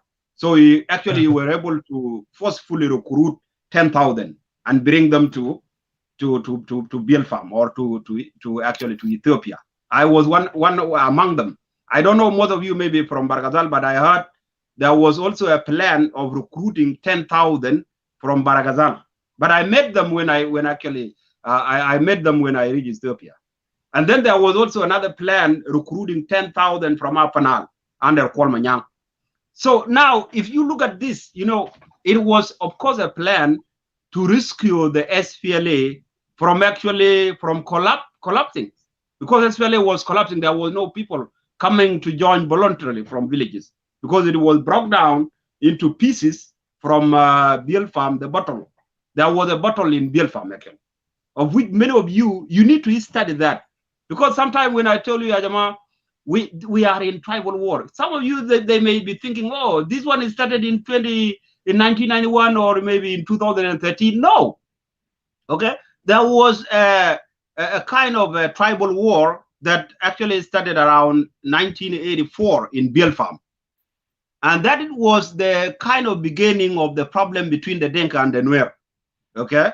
Which actually led to the forceful recruitment of young people from their villages, because there was no volunteer people coming from village to join the SPLA. So now that war broke out in Bill Farm, and I will tell you how it actually came to become a tribal war. So literally, it was kind of like a disagreement among the tribe, to who tribe can lead or can become a powerful, whether Nuer or Denka. And after they split in a war, so Gaitut, Shualdang, Abdallah Shual, and those of Kwadatem, they left. They were chased out by William Nyon, Carbino Kwany, and John Garang.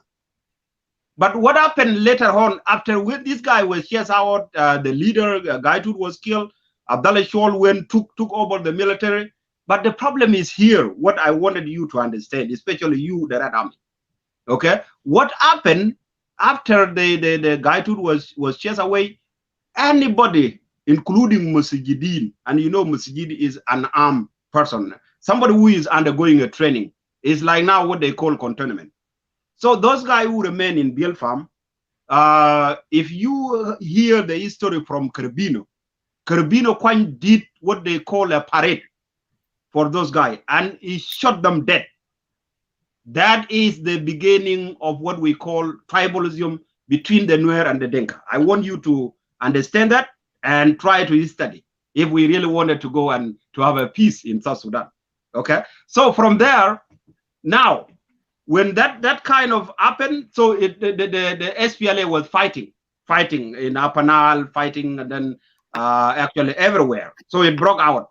Then these 4 commanders came with the idea that the Red Army should be actually recruited, so that at least they can come and maybe change the situation. But indeed, when we were brought in Ethiopia, we don't know anything. So after all, because they know there was a tribalism going on, So they began what they call integration. That is why even most of my colleagues now, when I was actually, I think I was in my battalion, I was the only Nuer. There a lot of my colleagues, they are from Bargazal, and that is why I learned Dinka actually. So to be honest, that is where I learned the Dinka. So it comes naturally, you know, because I'm among a lot of people that are not that they don't speak my language.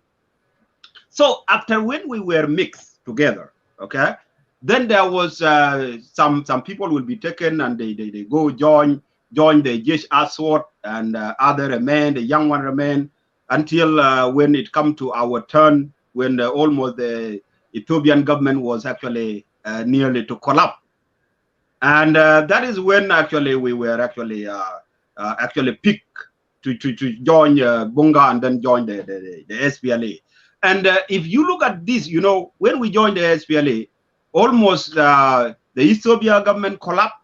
Also, we fought the war of Ethiopia. And then the Ethiopia was collapsed. At the same time, the SPLA actually broke out into pieces. Riek Machar declared Nasser, and so it was running parallel, a lot of crisis. Okay, so all Jesh Amr, they went back to. Yeah. Yes. So you are you know, that's the history. We know that's a very good. You go back. Yeah, yeah. There's something here I wanted. We have a guest. A lot of people didn't speak, so let us make it short because we know that history. So let us come to the point, because you know, I asked before. The point is here. The point I'm making is here. You know. Okay. Now, the Red Army, the Red Army, including ourselves who are here, okay, we are actually affected by 4 factors as we are talking right now. Okay. Number 1 is that the separation from our parent was not a normal separation.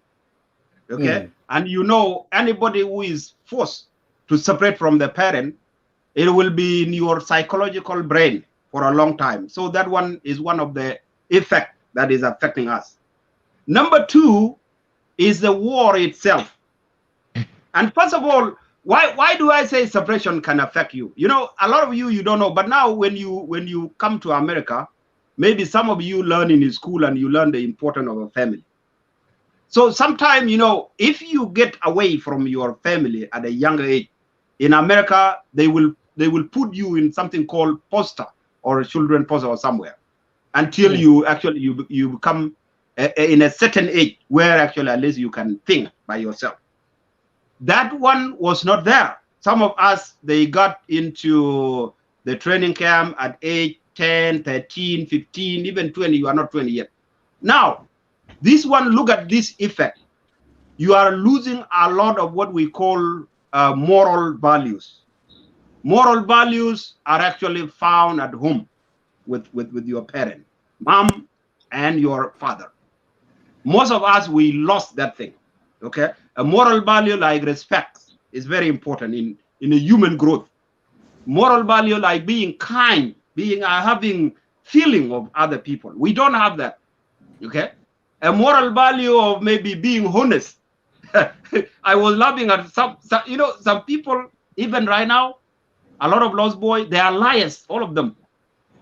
You find the book they write, you find the book if you look at some of them, the song they sing, those are based on lie, because maybe one need to be admitted in America, or maybe someone need money, you know. So those are the thing. Now those is because of their brain has been affected.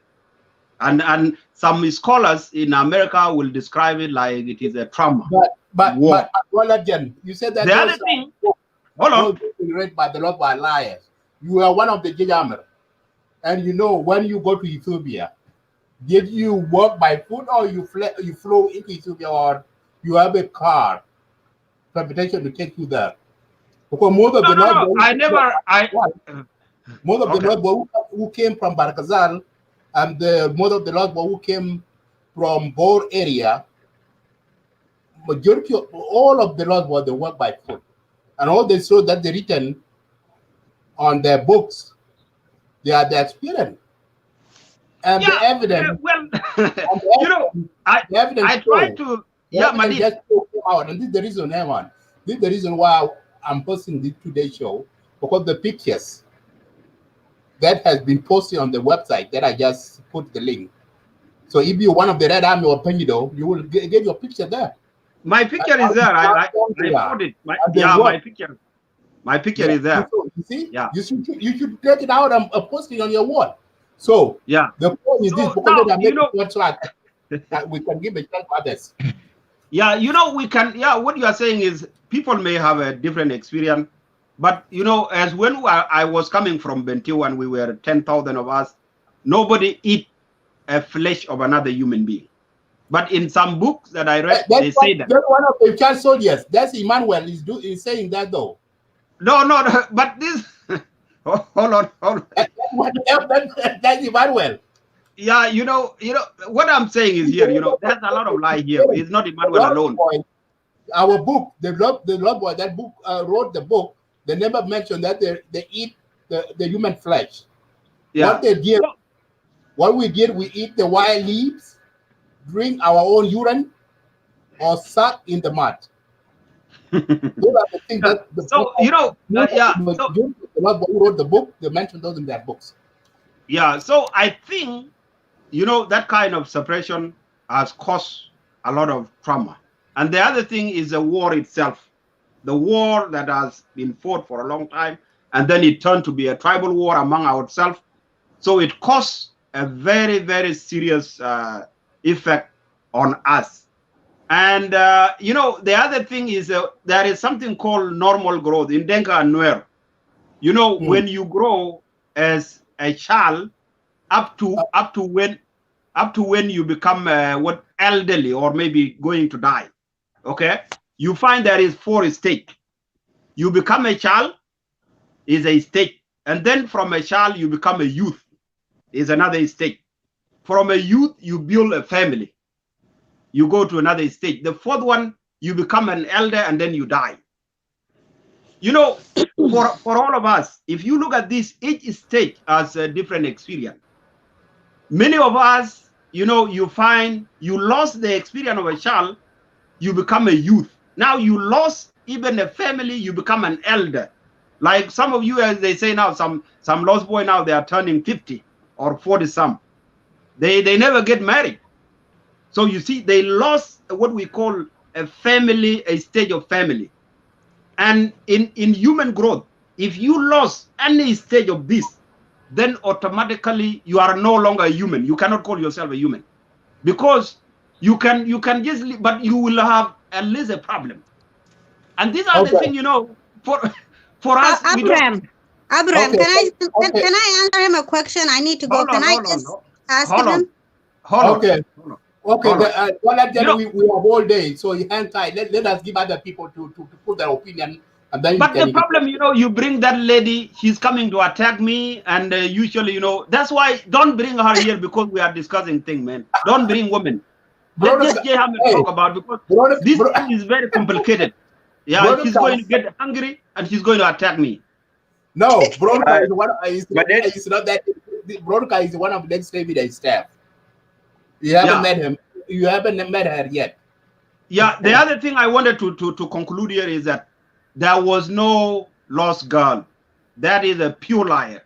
When the Red Army was formed, there was no any red girl. So there was red. It was just Red Army. You know, all this they were high, and that's what we wanted. Hey, when we were in Cuba, we have Katiba Banat. What are you talking about? But I never heard people were forcefully the girl were recruited from their family. That one did not happen. When we were in Ethiopia, there is a Katiba Banat. But when we came to Kakuma, when we came to Kakuma, and then the Lost Boy came to America, we have the Lost Girl with us. Okay, and very good. Those one, those one. Let me explain this. Let me explain that. Most of these Katiba Banat, you know, most of them, they were relative of high-ranking commanders. Okay, those who will live in Itang, those who live in refugees camp. Some of them voluntarily migrated together with their family. Okay, but there was no any girl in South Sudan that was forcefully recruited into the rebel movement. No, yeah, whether in Barghazal or in Afghanistan or in Equatoria. Let's give 1 minute to Tadudengin so I can give the chance to Benson Matiang. Veronica, in the bed. No problem. Thank you. Let the girl finish first because she's at work. Oh, okay. Thank you, Agar. Thank you. Okay, let us give a chance to Veronica. She's at work. Hey, don't leave. Oh, no, okay. yeah, I don't want him to lose. So. Won't leave. So hang tight. No. Okay, go ahead, Veronica. Okay, thank you guys for the opportunity. I really appreciate that, and I really like this topic because this topic has bring so many confliction between all of us, and I think there's a lot of misunderstanding. For sure, Nakila Ethiopia. For that, I know that I didn't. But for what I know, like the last person that talked, he have so much anger against lost boys. The lost boys are not supposed to call them. They're supposed to be called them Red Army. Nobody has come from Ethiopia, Sudan, Ethiopia. Their name is Red Army. They came as lost boys. And as I typing over there, I said, Lost Boys has opened every opportunity in Canada, Australia, America to bring people all over the world, the people from Sudan, to these countries. So name of Lost Boy, it didn't change anybody's personality. We are still the same people.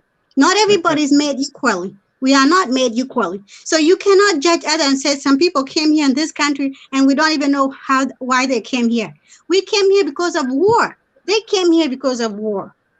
You know, including you too, you came here because of war. So you have to understand the reason you came is the reason why these people came. So you are very ignorant toward the name Lost Boys, and you are very ignorant toward women. And that's criticized. You are criticized us because you think we are not better. We are better than you because you are ignorant. So if you think you're very educated, and then everybody is educated, everybody has a chance, and everybody have a right to say what they want to say.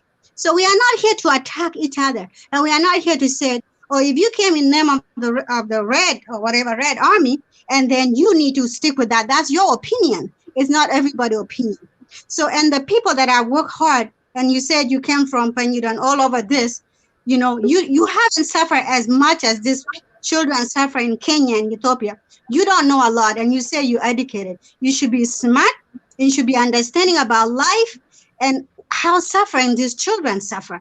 And that's why the white people opened the door to bring up all these people to this country because of the suffering. Yes, we have bad people among Lost Boys. We do. They came and some of them got the money and went back. Yes, we did all that. But what we're trying to do now is to get back together and fix ourselves. So you need to stop keep saying, "Oh, we need the name of a Red Army." Okay, that's your opinion, and you need to keep that against yourself, because I don't have anything against you and I don't know you that much, but I felt like I need to say something. So yeah, so please just let's be honest. Honesty is more important. So thank you. Thank you, Sister Bronca. There you go. 35% of women. So Legend, you see, that's how it is powerful of the that's what I was saying. So that was the guy saying that you afraid of the woman, of the ladies. Anyway, this chat going back. Let me that ending.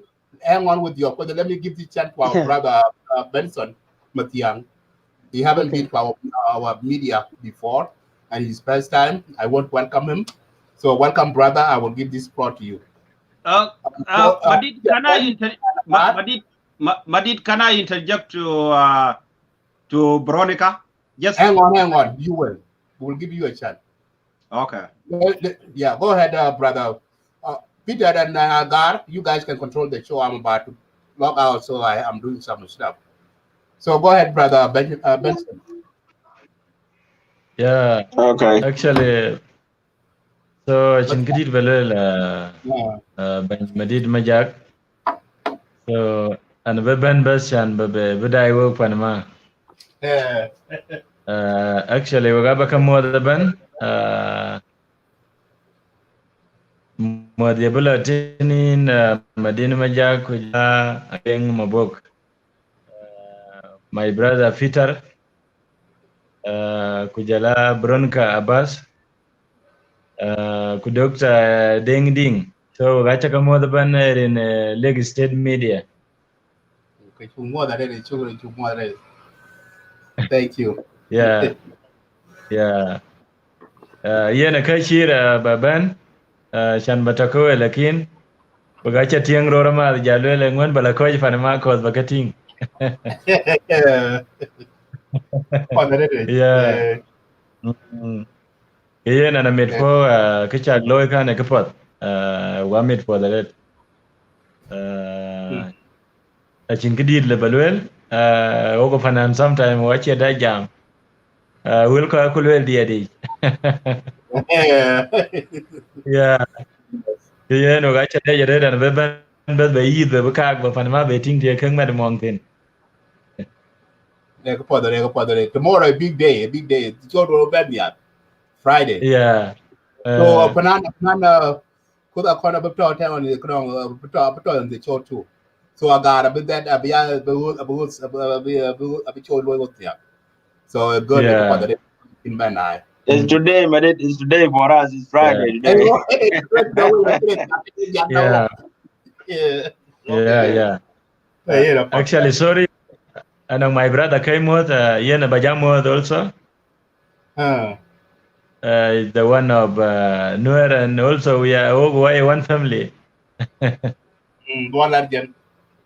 Yeah, Ian Chamos, Balega Male, Ginithin.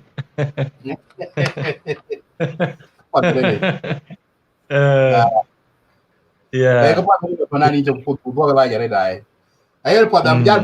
I will go back to the hang on. So Dr. Dending, go ahead. Yes.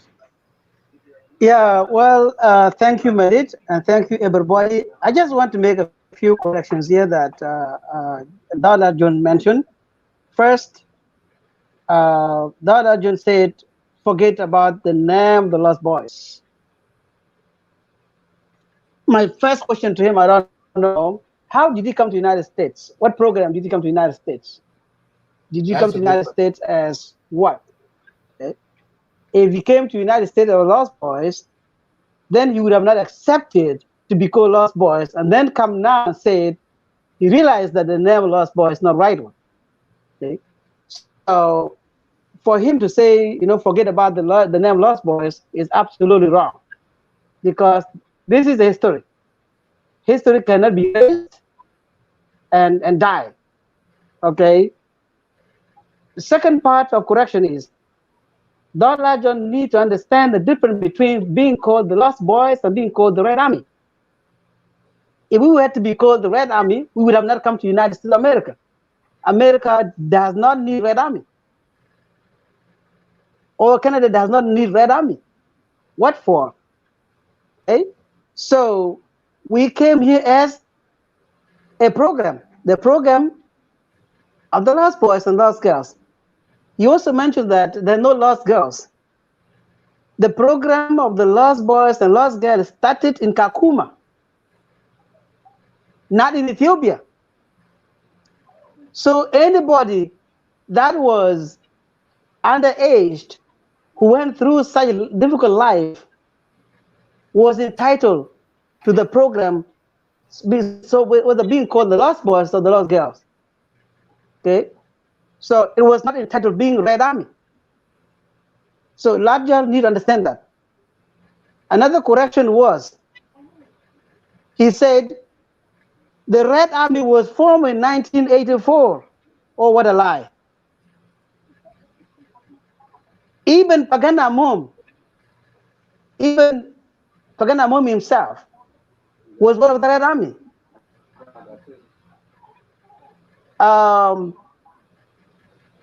This is the guy who was Majanga God was one of the Red Army. This guy he used to be actually the head of Pignudo. Is from Ngok. What's his name? Piang Ding. was one of the Red Army. Yeah, We Ajak was one of the Red Army. So if that Lord John actually learned about the Red Army when he was in Ethiopia, that's a great shame. That's a part of the thing that he needs to correct. Another part I want to correct is the recruitment. I myself, I was not recruited by my father or by my uncle or by a commander to come to Ethiopia. I went because I was about to be killed. And of course, I lost me and my family. Most of the people who came from northern Baghdad, particular Will, they were not recruited. They were not recruited to come to Ethiopia. So if Dalajo was recruited in Bantu, so don't take it that it was everybody that was recruited to come to Ethiopia as as Red Army. No. Okay. So that area you need to understand that. So the recruitment, that even when I was in Pignudo, that's what I heard about recruitment. People recruited and brought to Pignudo for education. I learned from some people. Okay, but not if he was recruited to come to Ethiopia, it was not everybody was recruited. Maybe recruitment was from his own, not from everybody. So that is a part that I want to correct. The last part is saying that people, lost boys who have not married, are not human beings. You don't need to marry to be a human being. You're already created as a human being. What would you say the people who have not married and they're not lost boys? So is it the fact that when you're not a lost boy, you're not married, then you're not a human being? What about people who have not married and they're not lost boys? So I think he has to use a very soft language. So don't mix the term lost boys and the army. So the Red Army is not for the United States or Canada or Australia. Lost boys is a program for the United States, Canada, and Australia. The Red Army was given as a title of the army when we were there. When we were in Pignudo, if you had to be called army, would the United Nations bring food? We used to be refugees in daytime, and at night we used to be army because the SPLM leader didn't want the United Nations to know that we were actually trained, even if they knew later. When we were in Kakuma, we did not come to Kakuma as Red Army. Otherwise, the United Nations would have not accepted us. Okay? Okay? We came as refugees. All right? So I think I'm so sorry to hear my brother Larjul, who is very well educated and is saying all these things. I think these are kind of insults, and I advise you not to use those terms again. I'm sorry for taking a long time, but again, there must be a difference between the Red Army and the Lost Boys.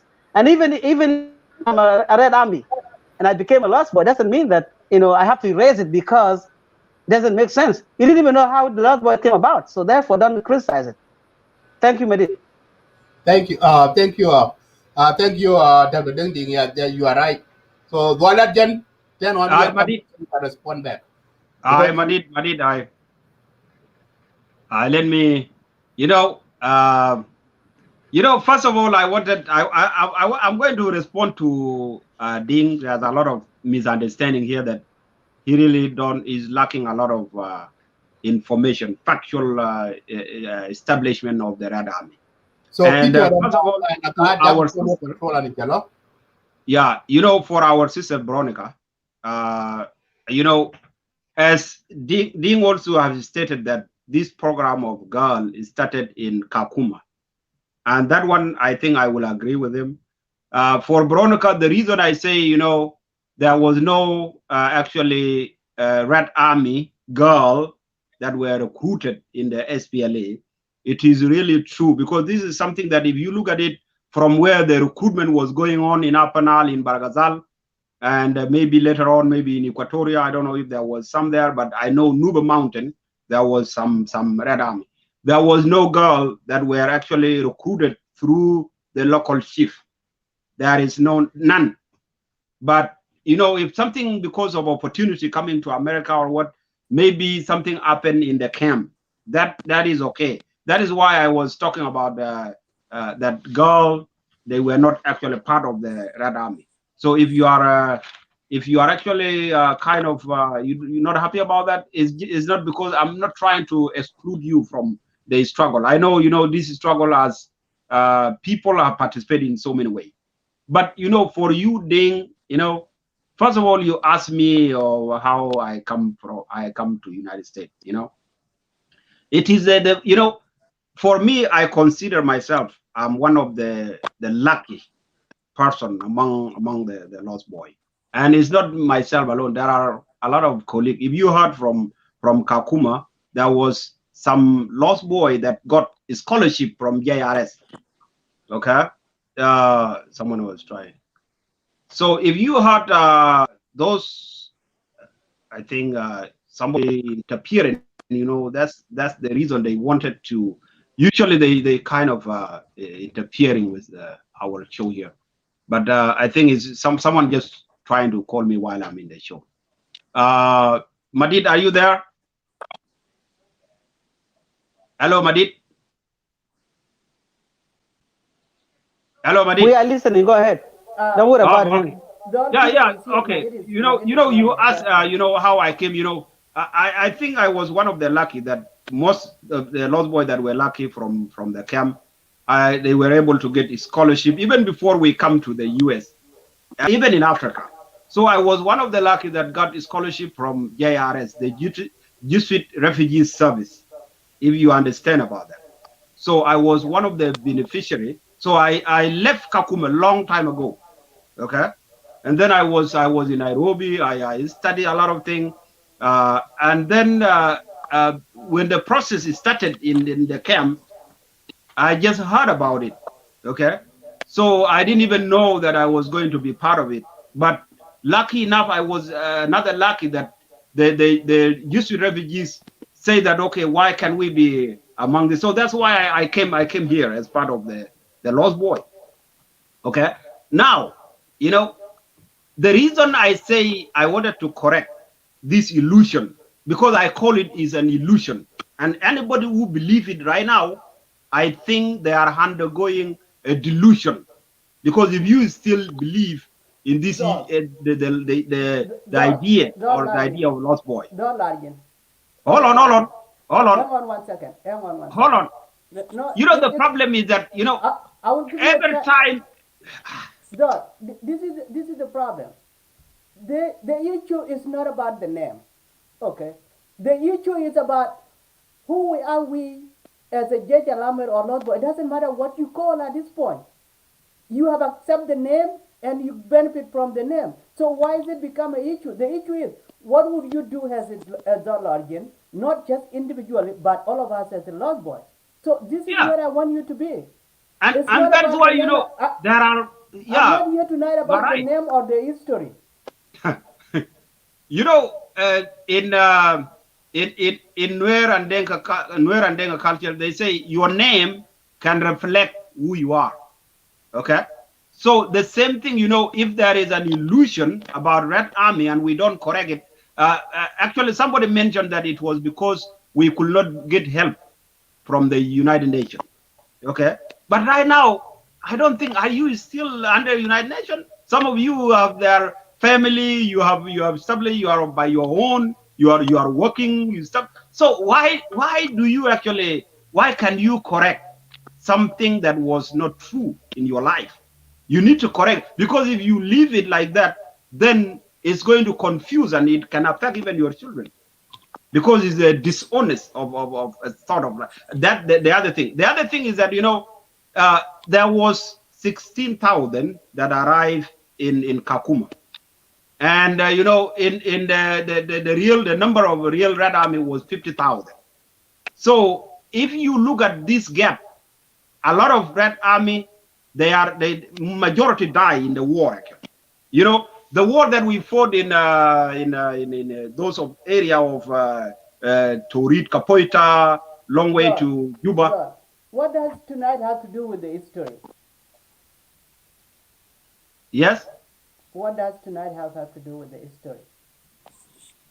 Yeah, if we we are talking of the idea how it come about, because Deng just say that, I told him the idea was actually, came about when there was a war from Bielfarm. Okay. That is why this idea of Okay. Jesh Amer came about from John Grant, Riek Machar, Salva Kiir, and Kwal Manyang. Okay. I have a lot of leads. Okay. 1 minute. Go ahead and wrap up. Yeah. So the other thing, what I'm saying here is that the other thing that is saying that I say Lost Boy are not human. Well, he's trying to twist what I say. I think what I say is this. There is 4 stages of human growth. You can grow from a child to youth, and then from youth to become a family man, from family to become an elder. And that is the end of your life, of human life. So now, a lot of these lost boys, they are actually, you find them, either they miss being a child from their parent, and some of them are missing to get married, and they become elder. Some of them may miss like useful your youth experience. In this way, psychologically, if you miss any stage, then you have a psychological problem. So what it means is that you are not a full human. You don't have a full human experience.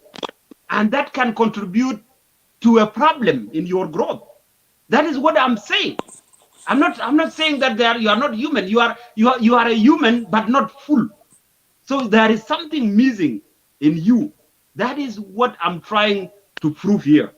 Okay, and that is why you find maybe some lost boy has a problem. Maybe they could not think, they could not make decision for themselves. They don't know what kind of stage they are. Maybe are they in their youthful time? Are they in elderly? Because like right now, when I told them, hold on. 1 minute is enough. I'm gonna help Hold you on. one for a second. But Yeah. if you keep saying maybe, could, these are all assumptions, okay? And that they don't define who we are. Okay, hang on for a second. Let me give chance to Okon Simon. Welcome to Lake State Media again. I can't remember when was the last time that, maybe last year when I see you or so. Simon?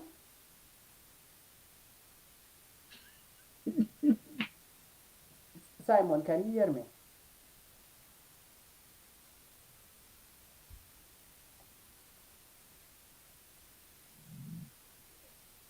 Simon, can you hear us? Simon, Simon. take the earphone off. Okon?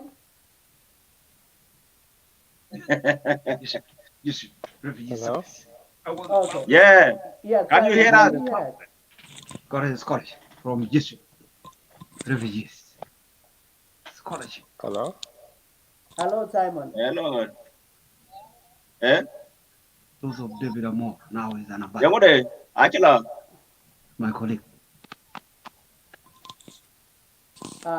Simon, can you hear us? Simon, you can take your headphone off. It's fine. I don't think you need a headphone. Refugee service. That's okay. I got a scholarship before even I come down.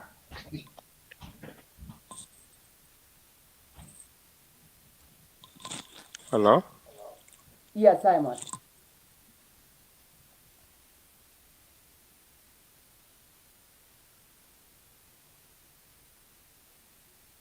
Okay, Simon has I think he has a network problem.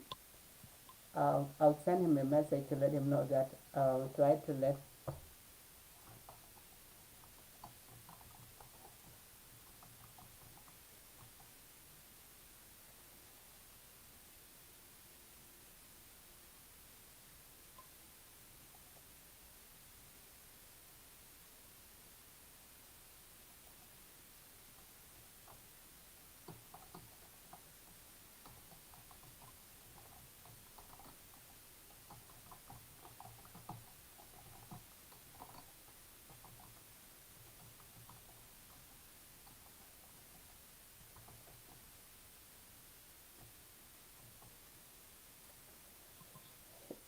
Yeah, anyway, Simon, can you hear us?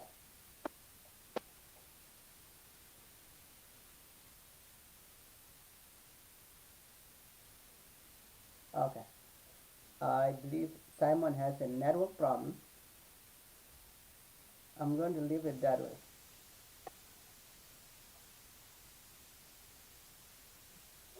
Lock him up, and then we just Ben again. Yeah. Simon, can you hear us?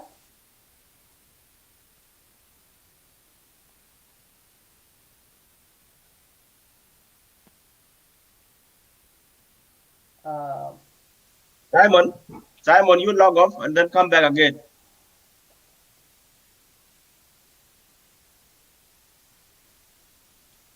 Simon, Simon, log off and come back again. yeah. Anyway, while Simon is doing his thing, he might come back in a second. Yeah, I think Simon will come back. Yeah. You hear me? Yes, we can hear you, Simon.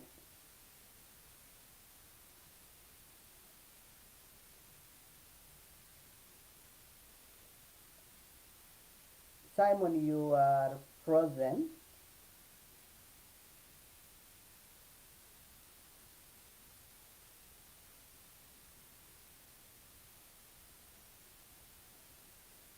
Okay.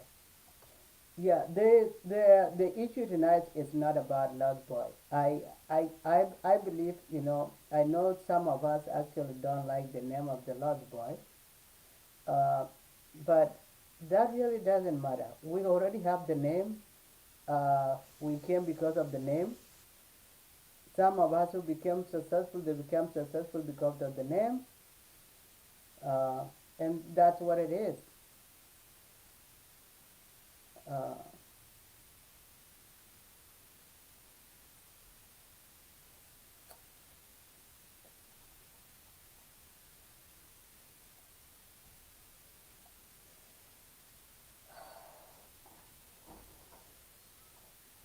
So so where did they go? Because there's some people who are asking there on the comment, but I don't know who is going to respond to them.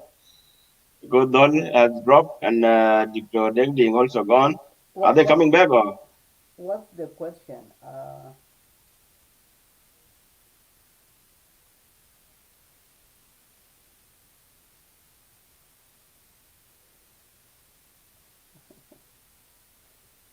I think it's up there.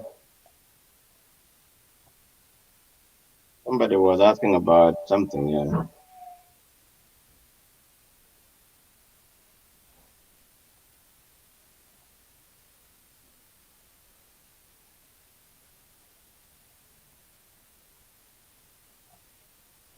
Yeah. Anyway, that's a comment from Simon. If Okay. you are around, make sure you log back in. I don't know what was going on with your network, but it seems you have issues with the network, so that's what cut you off.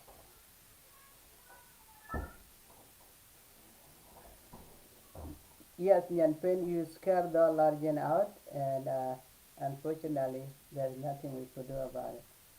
Yeah, Don Largen, I think Don Largen have issues with try every single show where he want to actually try to create the situation where his main focus is what the story is. No matter what it is, Don Largen always trying to find the history when actually they don't piece together. But other than that, yes, we Lord Boy, we are, or J. Lamer have issues that we need to, if we want to come back to be the one, I mean, to be the one that think, oh yeah, we are actually going to be the seat of Sudan. I think we need to come back again and sit. We have to sit on the table and figure this out. Uh, it's absolutely, if we sit together and make our voice heard like 205, I am sure the current issue in South Sudan, the current problem, won't take long at all. It would be an easy piece of cake. Mwah. Regardless of what you say, whether you don't believe it, it will happen. Because we always have a strong voice. Mm.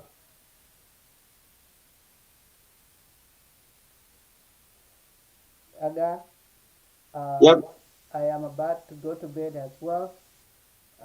If I think we will close it up. Yeah, but I have one question. Maybe you can even answer that question. So if you guys call themselves Red Army or Lost Boys, uh, what actually in your mind, for those who doesn't hear or who doesn't know anything about something called Lost Boys or Red Armies, to know the names or for you guys to be in the history of South Sudan, what are you guys going to do about that?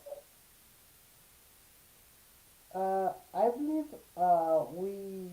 we talked about that earlier in the beginning of the show, Madid and Dr. Deng. We actually point out a lot of issues, what went wrong, and what we want to do again as a lost voice or Jake Lamed. Whichever way you call it, please take it as it is. It is up to you. Whatever you call it the way you want. In reality, at this point, the name is not a problem. It is not matter anymore.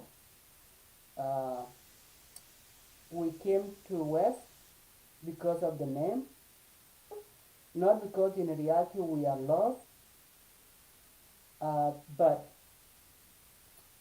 it was the name that actually suit our situation. So that's what it is. I don't think, for example, for people like Joe Lorgan who believe that name believing in name boy is the illusion. Uh, we are not human. That's just ridiculous and uncalled for. Uh, to be to come back to the reality where we call Jake Lama. Simon, welcome back. I hope you can hear us Thank now. you. Yeah, I can hear now. Okay, Yeah, now it's uh, better. good. Thank you. Just a second. I think we need to sit again as a Jake Lama and decided because we have lost our own vision ourselves as a lost boy. Maybe not individual, but collectively as a group, we have lost our identity. And that identity that we lost, Ca- Can you give me a chance before this thing cuts? Because network okay, is bad. yeah, Okay. sure, go ahead, Simon. Welcome, Okay. welcome again. I don't know when was the last time you were here, so. Thank you, brother Kenny. And I think our brother Ajak, who's the other guy? Sorry, because I don't see it uh, now here. Agan, Yeah, I think I've been there for I've been away for a while. Last time I tried to come in when they're discussing the issue of SSD. I tried to explain, but I was not able to get in. And was with the same person, Dollar Gang and other people. But I did not have a chance to explain exactly what they're about. Okay, I'll introduce myself first, brother Kenny. yeah. My name is Dr. Okuny Simon Mori. Uh, actually one of the first Red Army, and Moyaniwak by tribe. No, dora janga to denga bi jam tong monjang, am jam tong noir, and jam tong shuluk, and jam tong Arabi, and jam Spanish, and jam Italian, French, You see, and Kiswahili this is Kidogo. the greatness about J. Lamed. You will find individual actually knows multiple local South Sudanese dialect, or a language and international language because we were all over, and our own brothers and our own cousins were our own colleagues, not by blood, Yeah, but thank you, brother. Yeah, of comradeship. actually, yeah, actually, I'm really very disappointed from our brother Dwalo Yang the way he expressed sometime is something will diminish our level of education, will diminish the issue is being in the West. It's mean like somebody in the village will look better than you.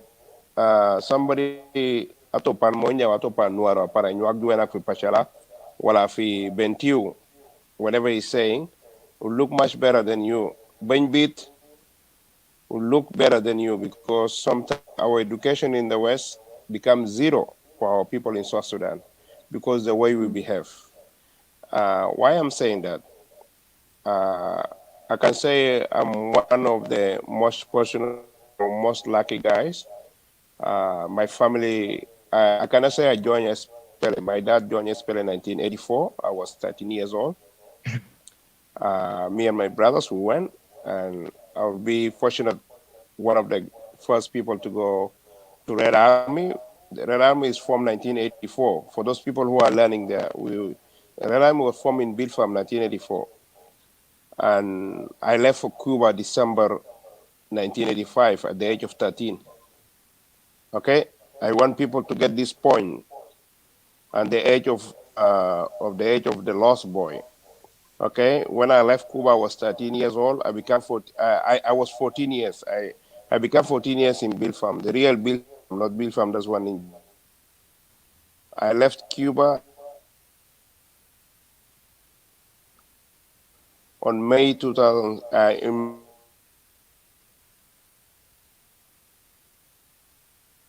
2000, the Red Army like two, three young guys, and the good thing they're still alive. Current team sa wa school Moinbany is currently in Canada, and Maluka Yom. Those the youngest Red Army that was from Tiger and Timsa. And then we have the young Red Army from Koryom, mostly Shabab from Bor and our brother from Nuer. Those are the youngest one. They used to call them Salib al Ahmer. They used to call them not Red Army. This is 19. When most of the young people came, mostly our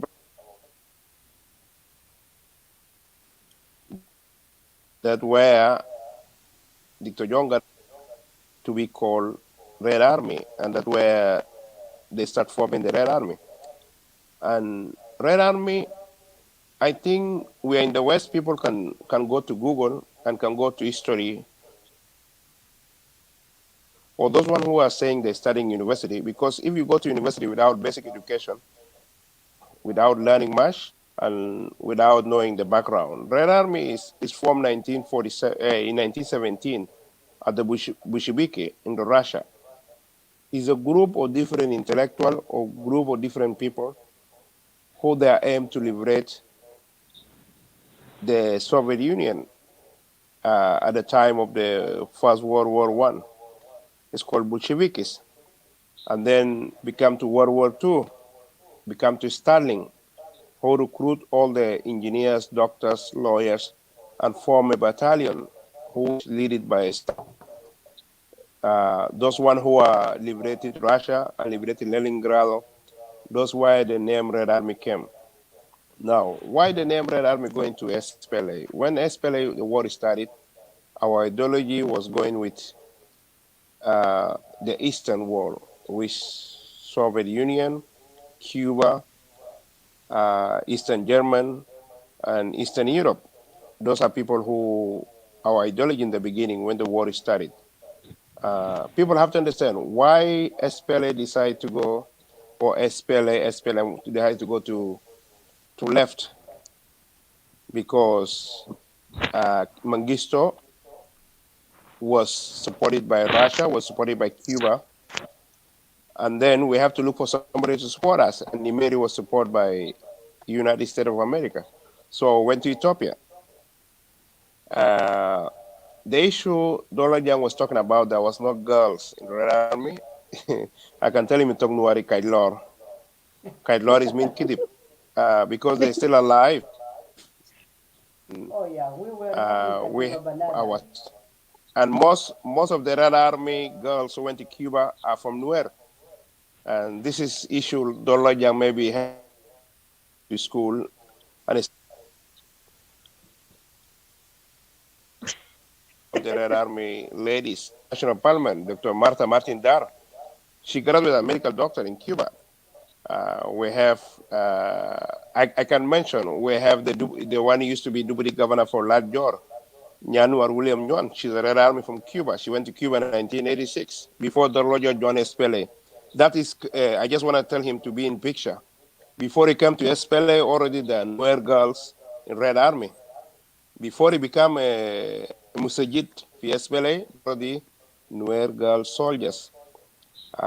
We have Katiba Banat, which now I think when we were in Bill Farm, the Banat was in 1816, which was Madame Aluel, Marata Janafil.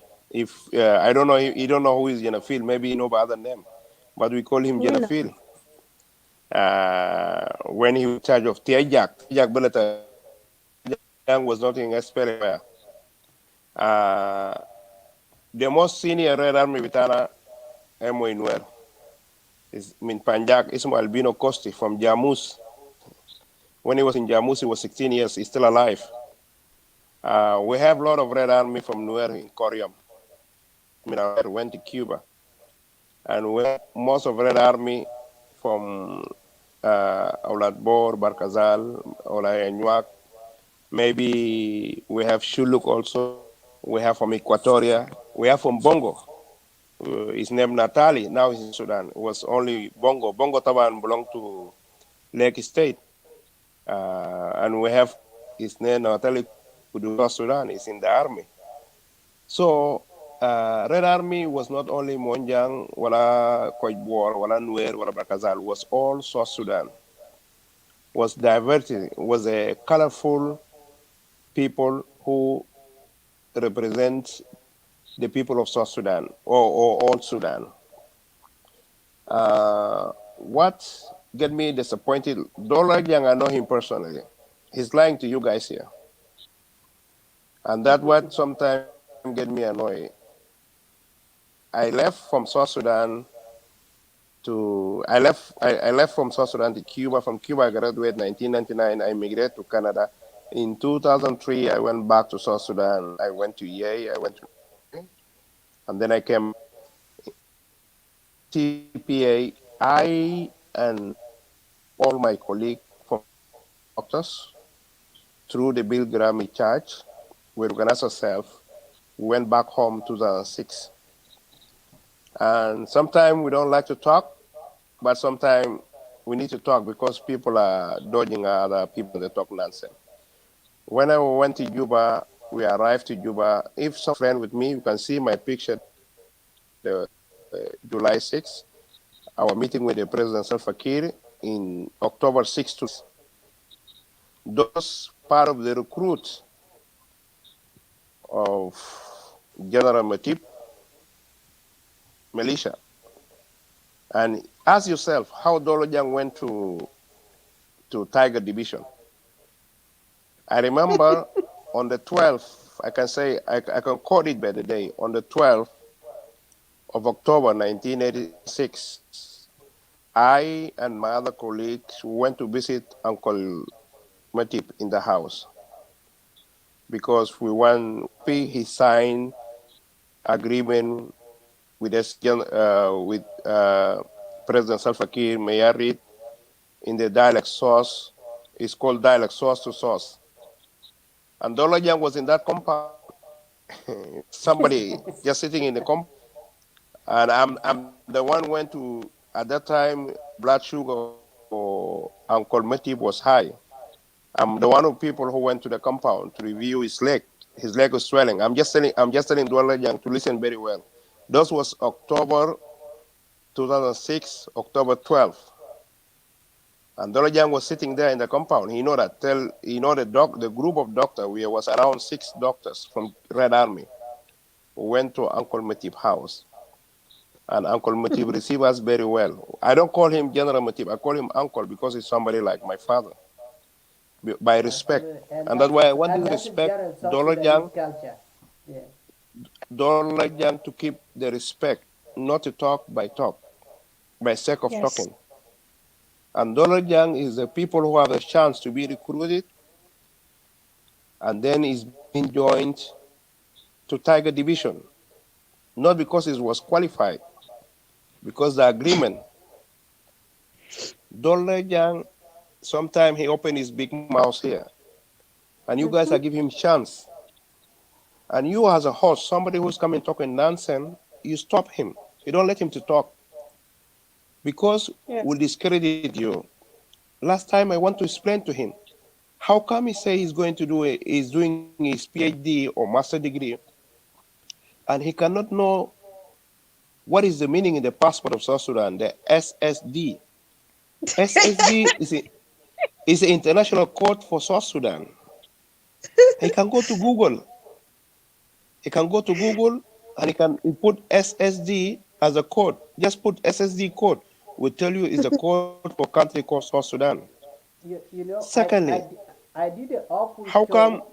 Yeah, I had to Malish, actually yeah, go ahead. Malish. Let me explain Sorry. because I Mm. really am very emotional. And last time I could not explain. And the other guy, who talked nonsense, his name General Charlie. Uchan. No, forget about Charlie Uchan. Uchan, Oh, Uchal I don't from know. Western Barkazal. Yep. No, Uchan is a Nuer guy using a Nuak name because there are no O in Nuer. Okay, no O, no O in Nuer, no A in Nuer. You cannot find Nuer name O. If you find name O, he's using a Nuak name. It's And he was saying SS is mean Dinka. This is somebody being very stupid to say that. Secondly, he will say NS. NS is mean was New Sudan. This is the first license plate of auto, and it's done by General David Oquer. Is Moanyak that time he was dying. It's 2006. That's why I'm saying those people that are talking out of their mind, and some people like this who don't have agenda, who is coming, you want to lecture people. Sometimes it's very difficult to put them in the show to talk because they don't talk about the reality. You and me and all our brothers from where, from Equatorial, from whatever, let talk something makes sense. Let judge the wrong by good. We don't have to put our fingers and then talking as somebody we hit each others. What he said, if somebody is not married, is a loss. No, here we are in the West. In the West, you're not forced to get married. You can be single for life, and you can be a good leader. If he's Mm-hmm. American citizen, Condoleezza Rice, she was a single until become Secretary of State. Nobody knows she don't have a kid, but she's a very good American citizen. She was very good politician, and she has a place in society. So sometimes we are mixing what's going on in South Sudan, and we are lacking of education in the West. Because being in the West, it doesn't mean you're more educated than the one in the village. absolutely. That's Being in true. the West, it doesn't mean you're more educated than those people in South Sudan. Educated people in South Sudan. A wise man can be somebody from village without going to school. I remember when I was in my university, my teacher used to say, everyone will go to university, but not everyone will pass the university. There are issues. Culture is something different. In our culture, in TV or not coming in front of people, insulting others. If you, Kenny, you done something wrong to me, I'll call you in private. I'll discuss with you. But I don't know what kind of education or what kind of message we are giving to South Sudanese if we come to the media insulting ourselves, if we come in the media we insulting our sisters, if we come to the media we diminish somebody like say is a PhD candidate and he's diminished. He don't want to hear our Monica to talk. What kind of PhD you studying? Yes. Monica might, but give her a chance to express herself. So, Brother Kenny, I don't know. For some time, my I don't know. I don't have a problem with network because even I do. I'm currently working here. I do my work from by Zoom, but I don't know. Maybe I need to upgrade uh, my iPhone. My big message is anyone who is trying to talk nonsense, don't give him chance. Just cut him off. You don't have to entertain people to listen for nonsense. That will diminish the level of Lake State media. I'm very happy to be a Red Army.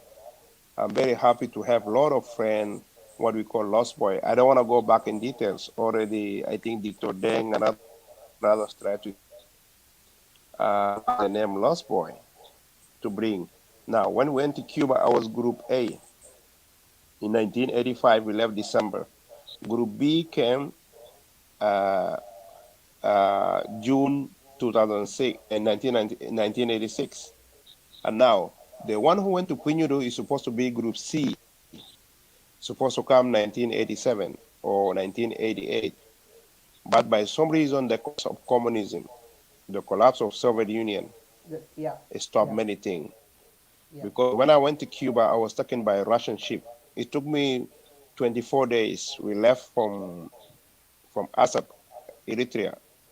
We crossed all the Red Sea, we crossed the Atlantic to go to Cuba, to come to Caribbean. It took us 24 days, leaving from Asap.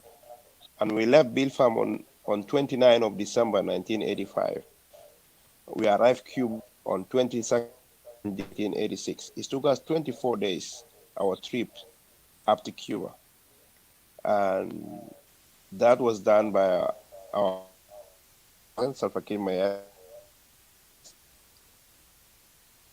and we stayed 2 days in Bobo and left. Now, many people don't know how uh, the camp of Punyuri started. You know, in 1984, there was farming in Ethiopia. And when the farming started, Mengistu asked the SPLA to go and clean. It's a place called Abuobo, to clean a place so can bring those people who are in the north side of Ethiopia, who is starving by farming, to come to settle there, the highlanders. So the Mormor, before going to Bongo, in March 1985, they went to what is Punyudo. They cleaned the area. And then when they brought those people, highlanders, they could not live there because they have different environment. They live in the mountain. And when they came this area, it's not a mountain. They went back. And then when uh, Comrade Kwalmanyang came back with the Red Army from area of Greater Jungule, and Comrade Daniel Awet came from Barkazal with the Red Army. Dictoriac Machar brought Red Army from Bentiu. So there was no place to put them. They're very young. And that's where they opened Punyudo. And when you see Punyudo, that's why you have people from Upper Nile, from Greater Barkazal, and from Nuba Mountain also. Comrade Adam Al-Aziz Al-Hilo brought boys from Nuba. And Waniga went to Ketiba B, and he brought guys from Equatoria. So this is the history people sometimes have to connect.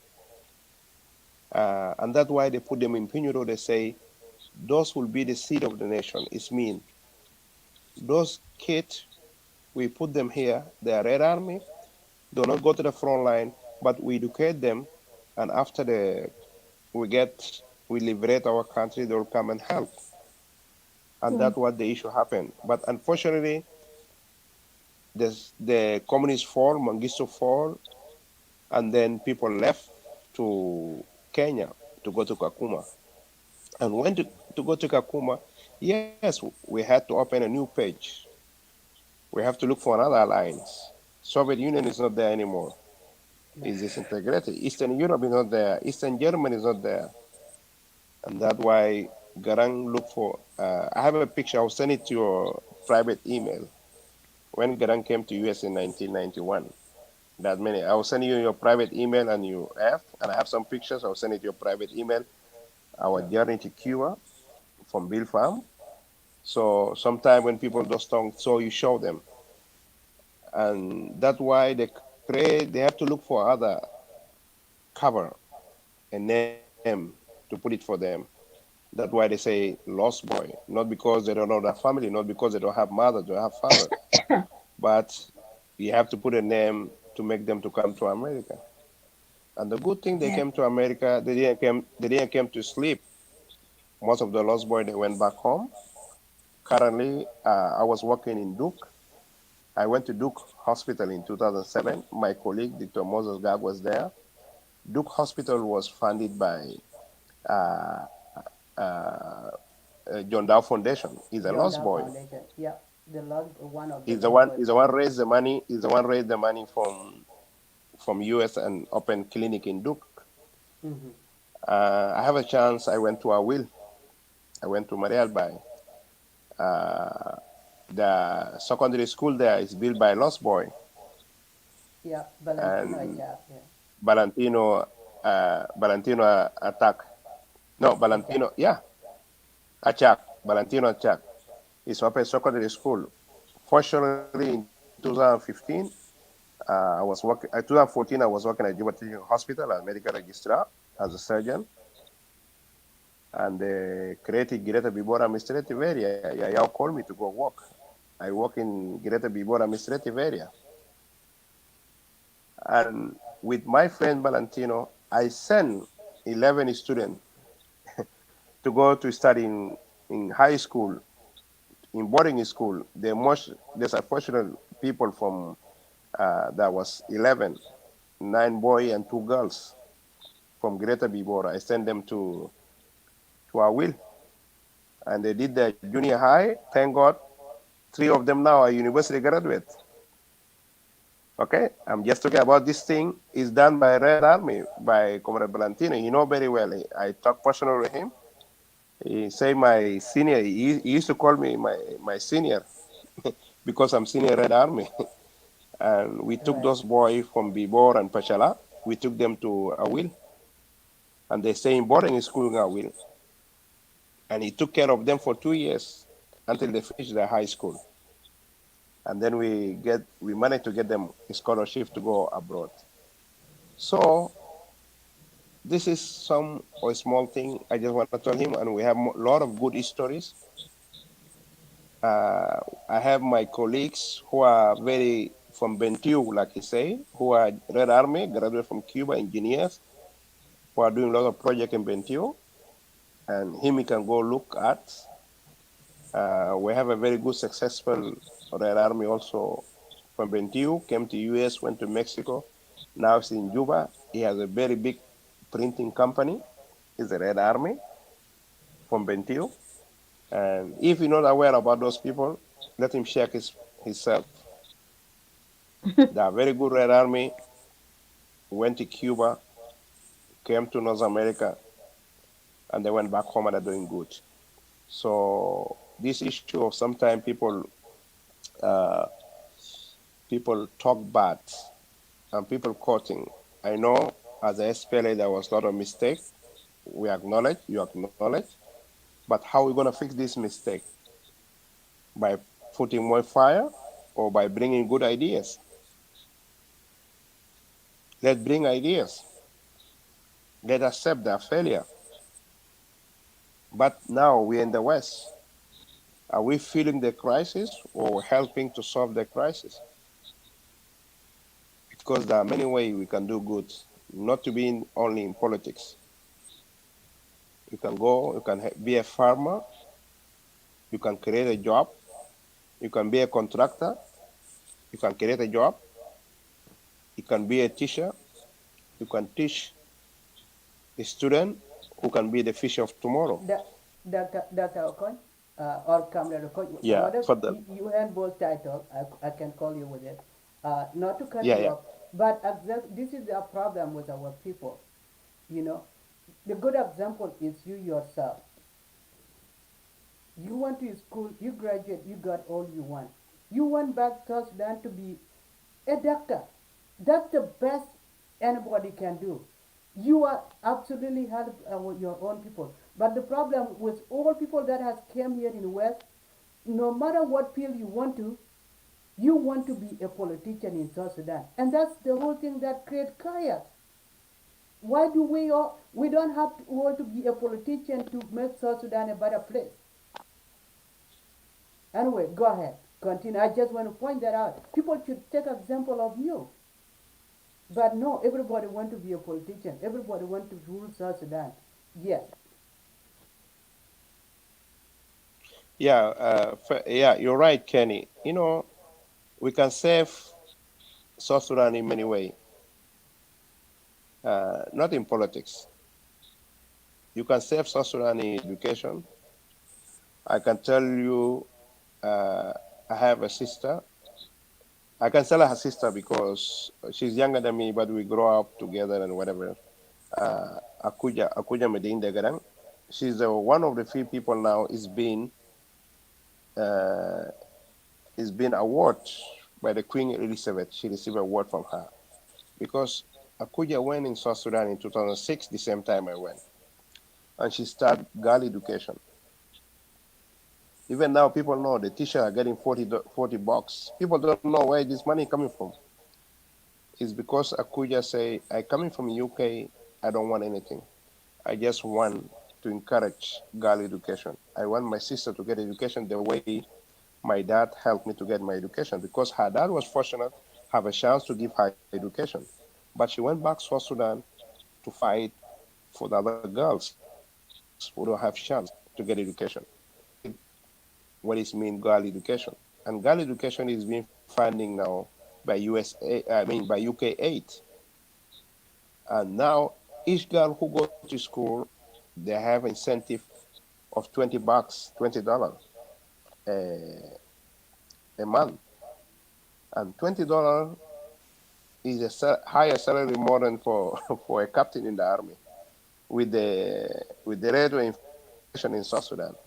So our aim is to get the girls to get education, to be independent, to get that job. And this is other field. I have one of my colleagues. Even people think Galcoit Cuba communist. We are not communist like the way. So my brother Garang is called Garang. Emoya will. Garang is a boon. He has his own church now in Awil, helping in educating young guys and helping them get a scholarship to go abroad to study theology. Because Garang left from Cuba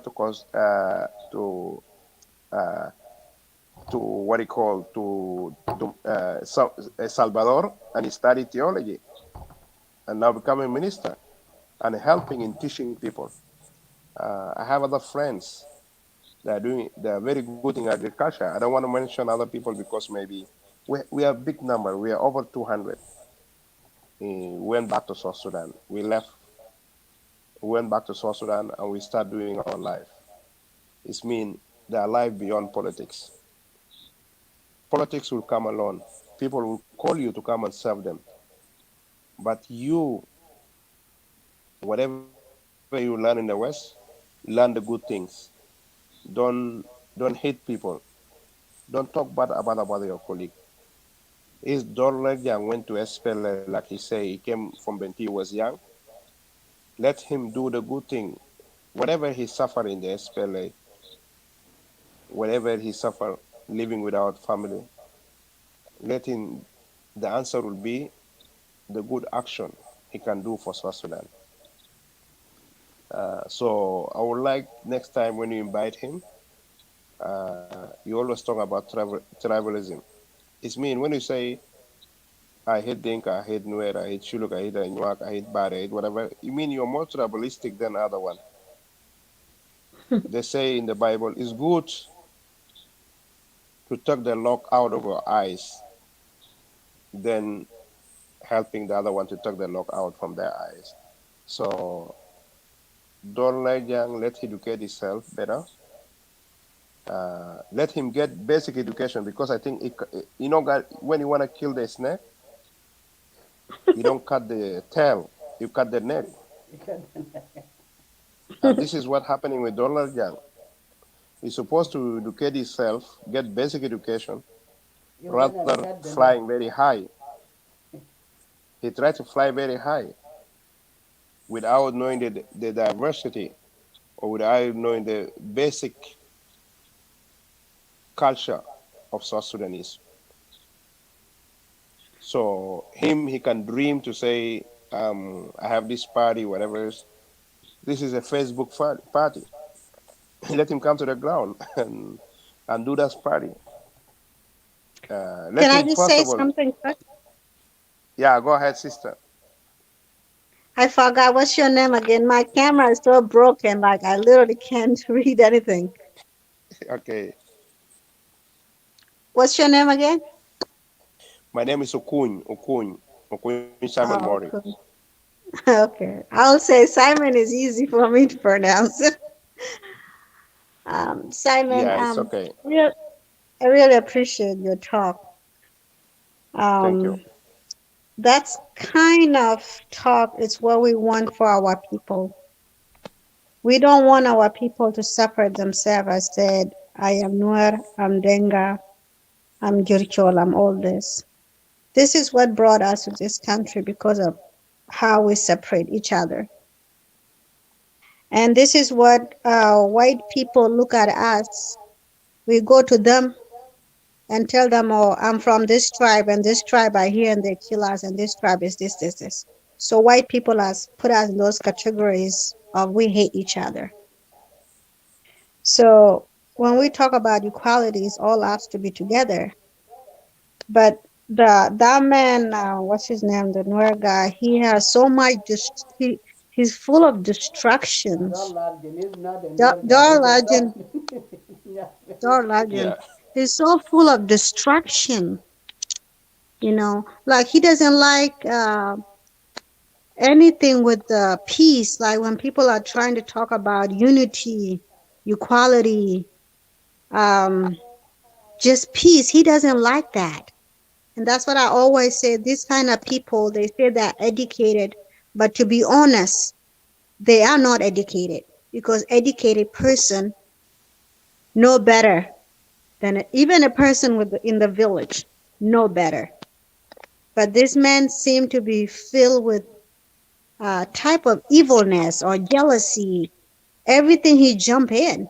I don't know him that much. I don't have anything against him. But these are the people that we need to stop engaging them, continue talking to them because they feel, oh, this is what I want. So these people is giving me a chance to talk about these people because this is how I feel. The way you talk is grateful, and I'm happy for that because that's what I always tell people. Because I'm not a politician, but always what I want is peace. Peace for our people, how to go back help our people home. But how do we solve this hateness between each other? Amarut, how do we do that? How can we, anytime our sister do something right, our brother do something good, we turn back and bite them back. How are we gonna stop this, uh, hitting each other so bad because ran, chikupa lawyer and akraj, how? thank you, sister Veronica. In Veronica, much. Yeah, and Pen. Okay.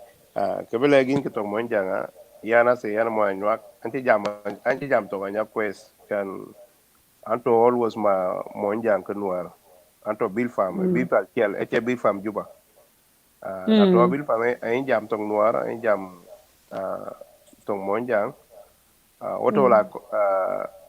kan hada vitano kulu kan by ba muy liberate spele ba muy liberate atingi Mm. chwal nuar atingi chwal jang atingi chwal anyak Mhm. wako chok Mm. na ini when you go to the street and the white man will come and see you and see me and see Kenny, and you say I'm a Nuak and say this Dinka and this Nuer, they will laugh on us. Say you guys look alike Yes. because we are one. Mm. We are all Nilotic. There are no difference Mm-hmm. between Nuer. There are no difference between Dinka. There are no difference between Anuak. There are no difference between Mondari. There are no difference between Equatoria. Yes, there are bad Yeah. Anuak. There are bad Nuer. There are bad Dinka. Okay, as individual, not as a tribe. Mm. And that's don't let Young know very well. When people went to Ethiopia, most of the first people who studied SPLA, even John Garang say, are Nuer. Miarbo Mio Kamsa, that was Nuer. Forget about me in Nwanbany, is a Nuer. That was somebody loved by South Sudanese. Yes. When we are in Bilfam, we used to bring water from a place called Pigmore, it's Wanyuak land. And behind there was a small village from Nuer. We used to go bring milk from there. But we used to go as a South Sudanese, as a Sudanese that time, not as a Nuak, not as a Dinka. And Mm. that's the spirit we want. Yes. Yes, many things bad happen, but let's focus in the good things. Yes. No, don't let us deceive ourselves by bad things happen. Let's think about positive. Everyone, nobody didn't lose anyone in South Sudan. All we lose in some Mm. way. But we're gonna bring them up by hitting you, by insulting you. You're gonna bring them up. And but what is hurt me very much when you want to talk. I didn't want to talk. I just wanted to comment. But when he stop you, say, "Oh, this girl, I don't like her," and this is hatred. And look at you as a girl.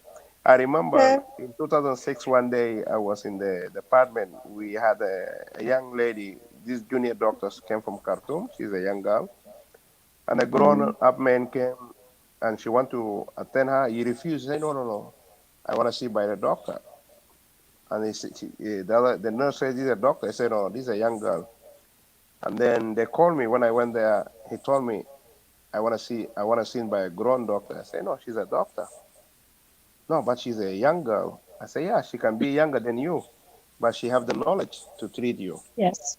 She can be a Mm-hmm. female, but she have a knowledge to help you. And when you Yes. came here, you came to get help. And sometimes it's hurting me so much. Uh, by the way, I grew up with many different ideology. I grew up in many different environments, but always I look for the best. Yes. I don't respect you because you're my sister or for my tribe. No, I respect Mm. you for what you know. I respect you for what you can give to the people of South Sudan. You can be my Yes. brother, but if you don't, you don't do good things, I will never respect you. And that's what we want to learn. That's why I want to tell Kenny and when Medit and the other guy when they're hosting the show, when Mm. somebody coming to a show and is going out of the topic, stop him. Don't let him continue because those are people who are creating environment. Don't give him his forum. Let him open his own live video and let him Yeah. insult there. Let him talk. But don't bring Mm-hmm. him to Lake State media and talking nonsense to others. Uh, Yeah. yeah, because with my little Arab بيقولوا شنو الكريم لم بيتحدث بكرمه. They say if you're a nice person, you don't say, Mm. "Oh, I'm good, I'm the best." Let people say, "Oh, Kenny, Kenny is a good man. Kenny is a," but Kenny can, if Kenny say I'm good, it means he's lying. You don't know anything. Yeah, and that's what Yeah. he's doing. But I Yeah. appreciate you ladies, stand up. Don't, I know people will insult you, will not stick in your skin. Tapping will not stick. Yeah. And yeah, but I want us all to be a South Sudanese. Uh, Mm. I know my friend Ajak Deng Chonko is writing there. This is I just I need know to he's talk somebody who about grew your up. dad a little bit because he thinks Yeah, that he you know don't my know dad him. very well. Maybe I not don't want all to of talk us, about. but some people for sure. Yeah, because Ajak Deng Chonko know my family By the way, my dad is one of the founder of the movement. My dad was in charge of Itang after Dr. Ramon.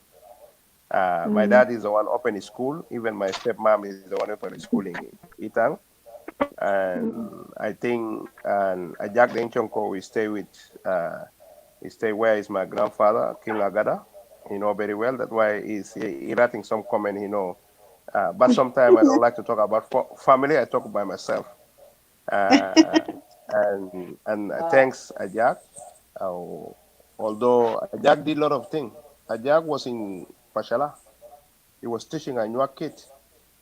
Ajak can sing in I know Tonganuak. a Jack for sure is speak and you are. Ajak is speaking Anuak.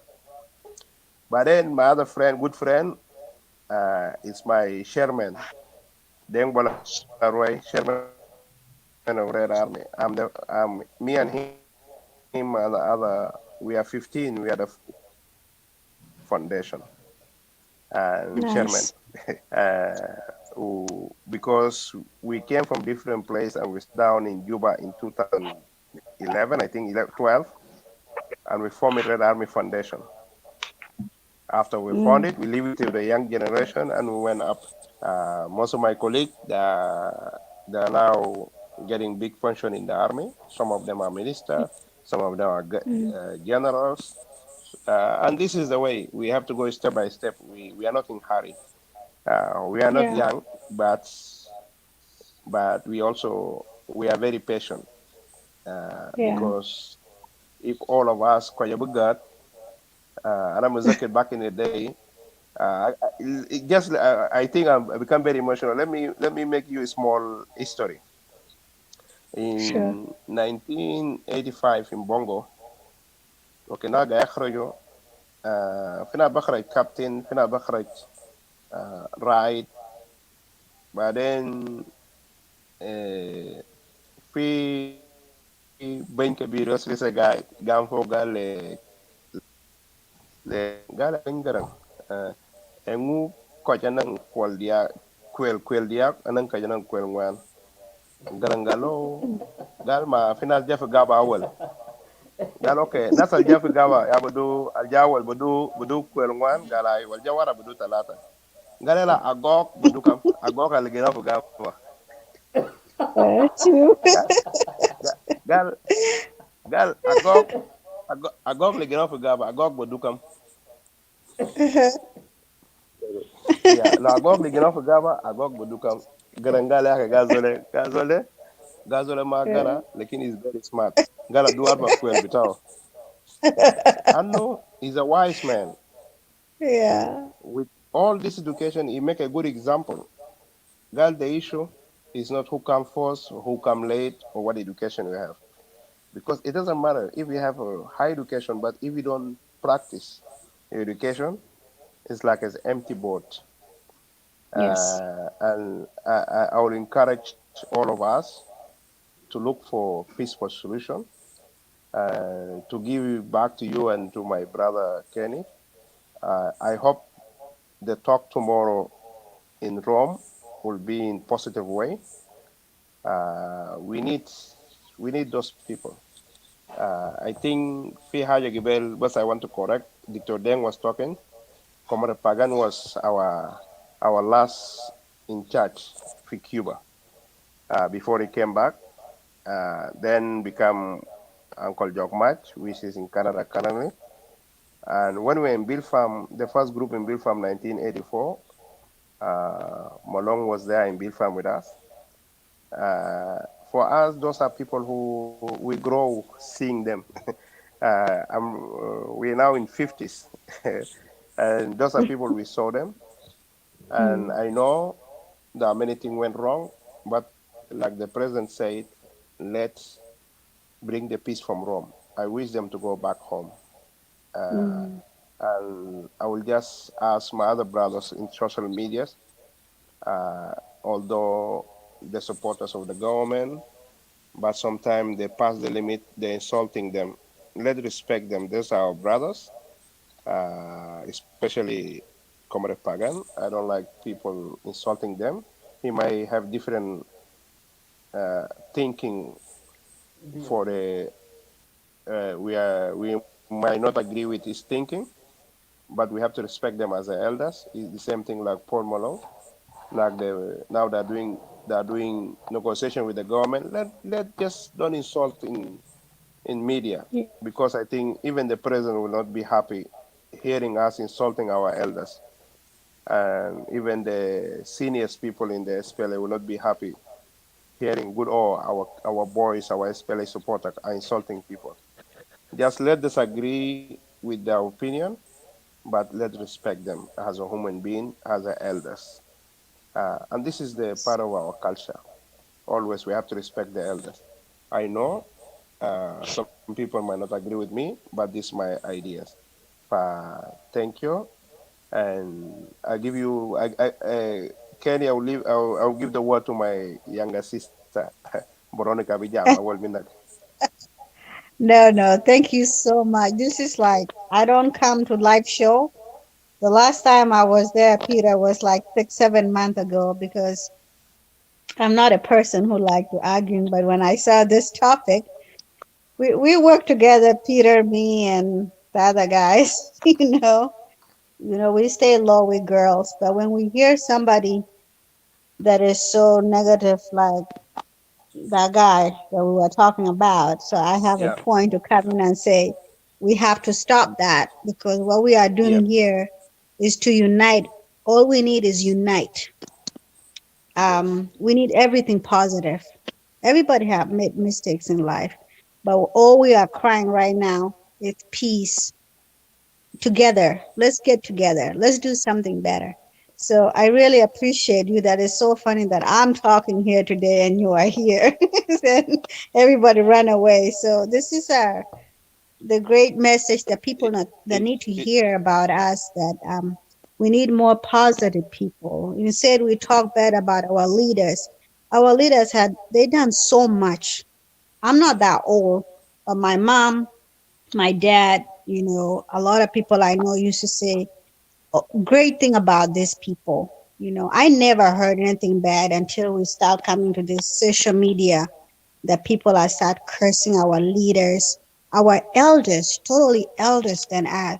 This curse has to stop somehow, somewhere. I mean, if somebody has to open their show and talk bad about the leaders or older people, let them do themselves, but we have to stop at this show. We said we can't allow those people yeah, to come and just and bring their bad solution to mess up our peace. We want everybody here. You Nuer, you Equatoria, you from where, you white person. But if you bring peace here. This is where we need yeah, unite. We need all to laugh, but we need to help our people. We need to find a solution. That's why we here every day is to find a solution for our innocent people. Or, we should have like doctors here, nurses, and women's are important. But if we keep sitting on them and tell them, oh, women's are this, like he said that I talk bad, like I'm gonna talk. I don't know him at all, and I never talk bad about people. Never. My talk is always peace, and that's all. So all I just want people to know out there, all we need is peace and to unite each other. I'm tired about criticism. People hate each other. Those moments are gone. Everybody's dying. Everybody's sick. Let's go home. Let's help our people. Let's respect each other. So thank you so much, brother. And I hope next time we get to talk again and say hi to everybody in Canada, wherever you are. I'm in Canada. Yeah, I'm currently in Canada. I came back from South Sudan on May. I was in Oh, Juba okay. until May. I came back. Yeah, I do go twice a year. Yeah, Oh. because I relocate my family. Yeah, thank you, Monica. I appreciate that, and I appreciate all the sisters.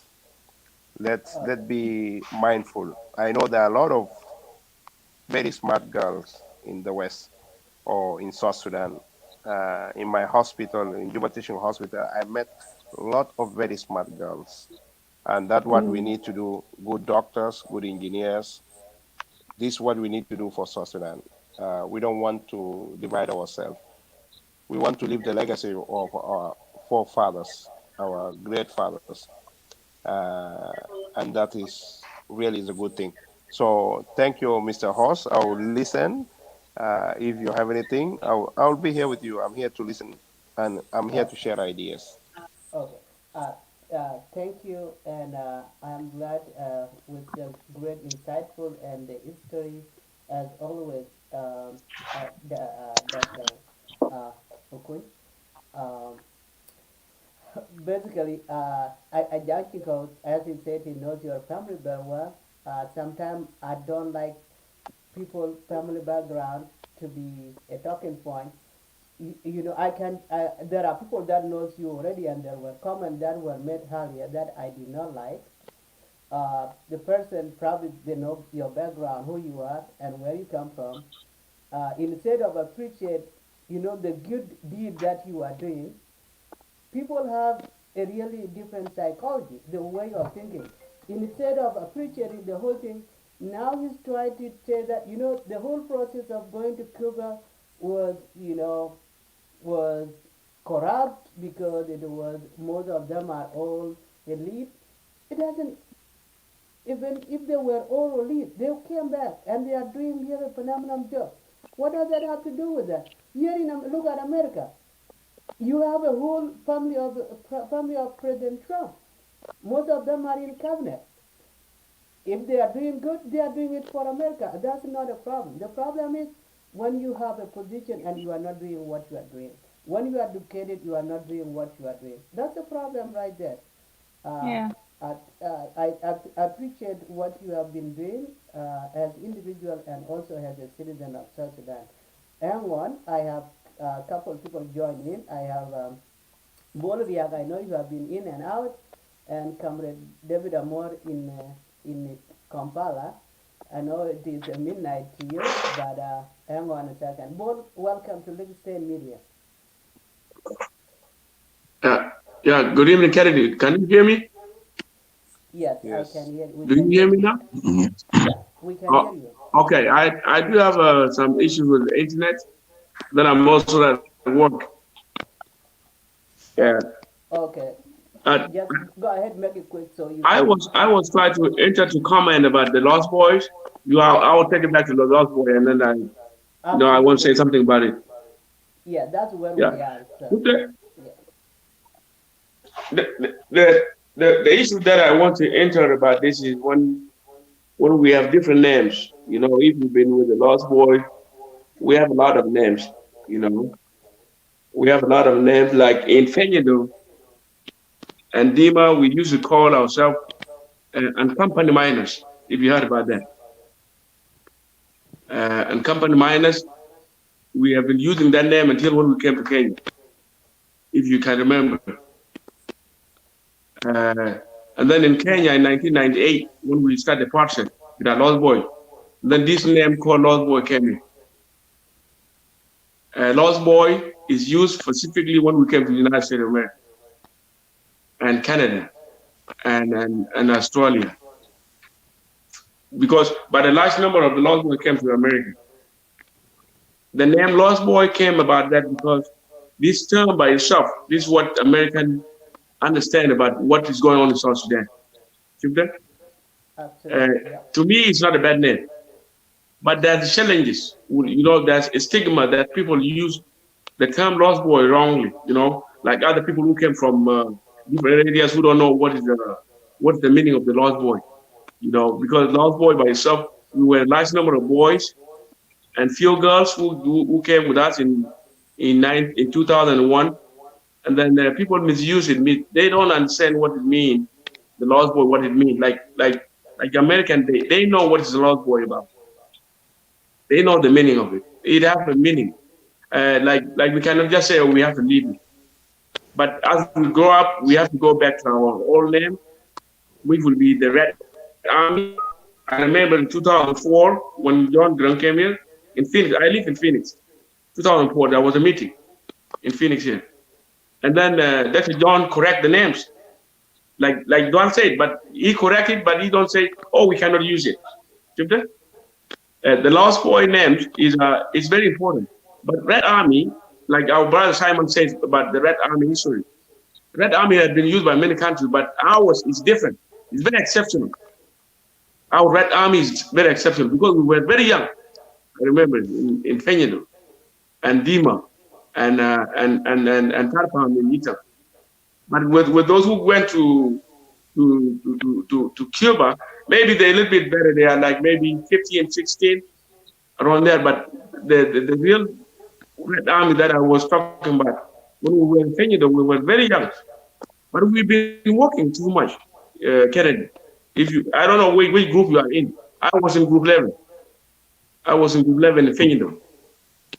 Well, And then, I was in Dima. So in Dima we had. Oh, you were in Dima, yes. You was last Ted Babat. You know, if you heard about Ted Babat. Yeah. Ted Babos was actually my boss until he came to Kakuma. Yes, correct.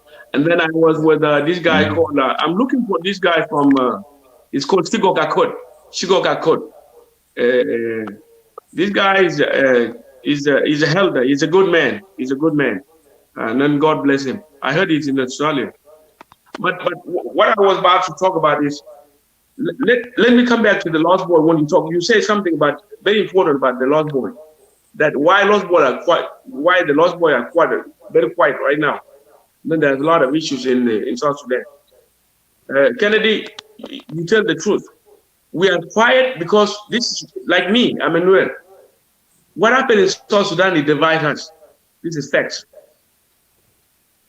It divides us where each person now focus on his own tribe. It's not like before. When we have some issues, then we have to be in one place. But now as we grow up older, the issue came into this. Now everybody's quiet. That's why I asked Dr. Ding before. I said, what can we do to move us forward?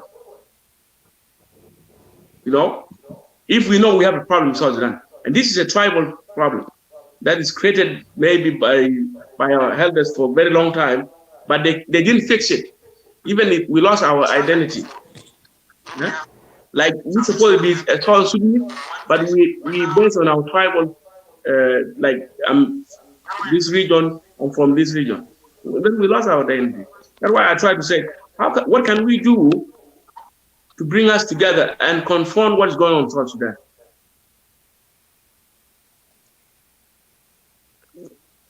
Are we going to wait for white people to come and solve our problem?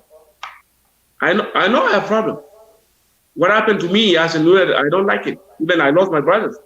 But I'm thinking by myself, what can we do to fix this problem as a South Sudanese altogether? That's why I asked Dr. Ding before. Because this issue will not be solved by talking. We have to do something that will be practical.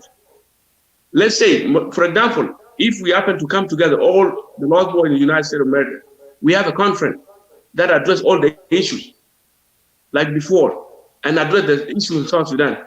That would be a window that even white people can support it. And we have to do what Rwanda did. You remember the Rwanda in 1994? They killed themselves. What did they do? Yeah, but yes, absolutely. I'm not cutting you, but that's the reality. And I have already elaborated that. I said, when we came here, we spoke one voice. And we were heard. And if we do the same thing, we will actually be heard. So go ahead. Yeah, that's why I was, when this, what happened in 2013, because I've been going to South Sudan, like I went to South Sudan 9 times, you know, in 2009. I've been going back and forth. Even the independent of South Sudan, I was celebrating this independent in Bentiu with many Lost Boys from different areas. That period of time, there was no issue. This is reality. But when this corruption and violence come in now, the Lost Boys by themselves, we are very much divided. This is fact. Nobody will say no. Even you, Kennedy, you know what's going on right now. You know. But the issue is that how long it will take us to continue with this life when we cannot beat our home because we fear death. You know. And then secondly, you talk about we didn't contribute. Dr. Ding talk about it. But the issue that we don't go back to home is insecurity. It's not about student loan and all this. No, I don't care about the student loan. But the problem when you go to Juba, or you go to Bentiu, or you go to Malakal, you go to Awil, you go to Rumbek, you go to Capoeira. Because I went to Capoeira, I know where it is, in 2011. So if you have fear of being hurt, will you go to South Sudan? Let's tell the truth, Jamana. Absolutely not. Even our people at home, if I tell you, if, even our people in Juba, wherever they are, they don't like us. I see it. So how are we going to go back home when we have a fear of being hurt?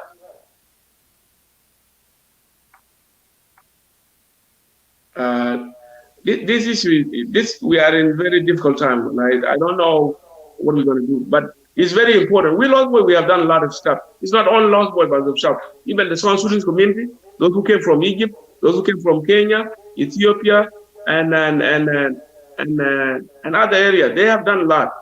But we did a lot. We the Lost Boy, like I know very well. In 2004, in Phoenix here, we contact John McCain. We've been going to his office all the time until when we get our independence. But you say something very important about the Lost Boy in Arizona.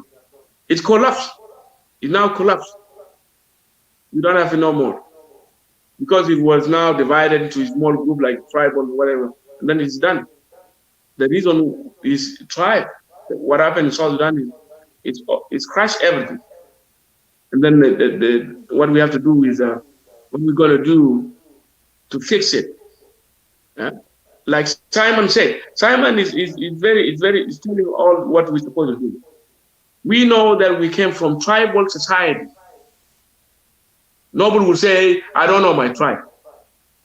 But who failed not to bring us together is our movement, because after we get our independence, they failed to fix what we call nationalism, like what they did in Kenya.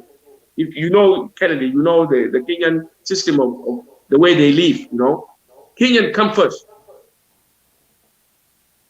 And then there are many tribes. But our people fail to do that. They fail to practice, we are South Sudanese. And then people are blaming the death of John Graham. What about those guys in Juba?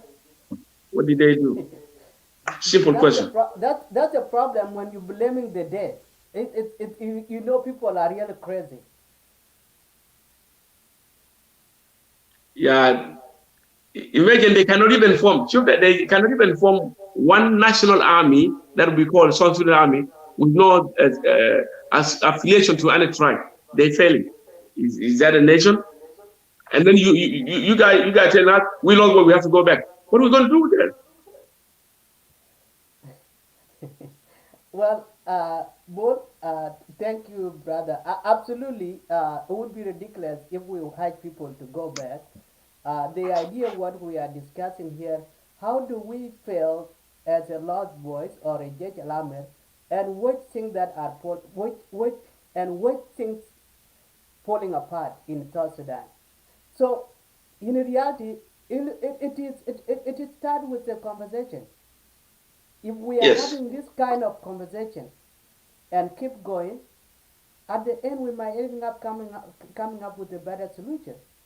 Like for example, you said, you know, it might be a situation where we need to sit again as a Judge Lamed, call a convention, and we might not, maybe in the first convention we might not come out with solution, but maybe in the second Yes. convention we might have at least, you know, some kind of a middle ground, and maybe in the third, okay, we might have a solution. So it's all about the process. Uh, yes, in reality, if we say why can we go back to South Sudan, that's the wrong thing. That's the wrong thing. And the fact is, it looks like we are doing things as individuals, and you said it's because we are tired of what is going on there anymore, and that's true. And I think the first thing, and that's actually our focus here on Lake State Media, is to have a conversation. Okay, let's talk. It doesn't matter what your opinion is. It doesn't whether it is where you come from politically or regionally. It doesn't matter. You have a different view and I have a different view. That's not a problem. But can we sit and talk? Yeah, absolutely we can. Uh, You anyway, Can Thank you. you let me Go. something let me say something real quick about this. You know, when Dwal is talking, Dwal Arjun was talking about the history of the Lost Boy and all this. He's trying to say some word, but Dwal having a problem with one choice of the money. He may have something, but he don't the way he use the word that is supposed to use, he don't know how to use it. You know, Yes. there's a lot of challenges that we the Lost Boy we have faced a lot. You know, like when you say about the stages of human being. Yes, we the Lost Boy we're supposed to go back home and marry, like many of us did. He's supposed to say something nice that other people will be encouraged to go back and do that. But the word choice is a problem for that. You know, they'll try to Absolutely. say something Uh, that's supposed to be good, but he don't know how to say it. You know, yeah. Like me, I usually encourage a lot of our growth that this is the time for us to have a family because what do we need? We're working day and night in America. We are the best people who show how to work. Like we have experienced a lot of work when we were young, but now we apply it to practical work. Like many of us drive car, a bank account, go to schools. So what's the next? The next is to have a wife. And wife is when you have a wife, is your mother. You know, women are very powerful. It's not easy. Like many of us right now, when they see that marriage is very important within the society, then they go back home and get married. You see, that's what Zal supposed to say something like that. But the word choice for him is the problem. You see, Absolutely. yes, I can say it's a word choice. Like me, I cannot get married if you call us whatever. But he has a problem with word choice. See that? Yeah. But otherwise, the lost boy, to me, whoever says lost boy are doing nothing, you have to see, you have to follow up what we're doing day and night. You know, I'm proud of myself, like part of it. Like where I work all the time, my name is Bol, and then they usually know my name, and then they repair me to Manutpo. Then I say, yes, Manutpo is from my country. See that? And then they say, no, what about why your name is first? And then I say, this is my first name. But Manut is Bol is common by Nilotic tribe, like especially the Anuak and the Chuluk and the Nuer and Dinka. I may be actually I don't know if they use the name Bol. And then they become happy, you see. And then they ask me the next question: how you get here? Are you part of the lost boy? You see, when God say we have to take away the lost boy, this is the problem, Jaman. We tell the truth. It's ridiculous. Now, when I say I'm a lost boy now, they jump up and down and they say, "Oh," they tell me whatever the lost boy did somewhere, they will tell me even the state where that person lives. But as we go along, the word lost boy is we use it when we come to the United States. But it's not a bad name, like God saying. It's not right. We got to be careful. We got to be careful with all these languages.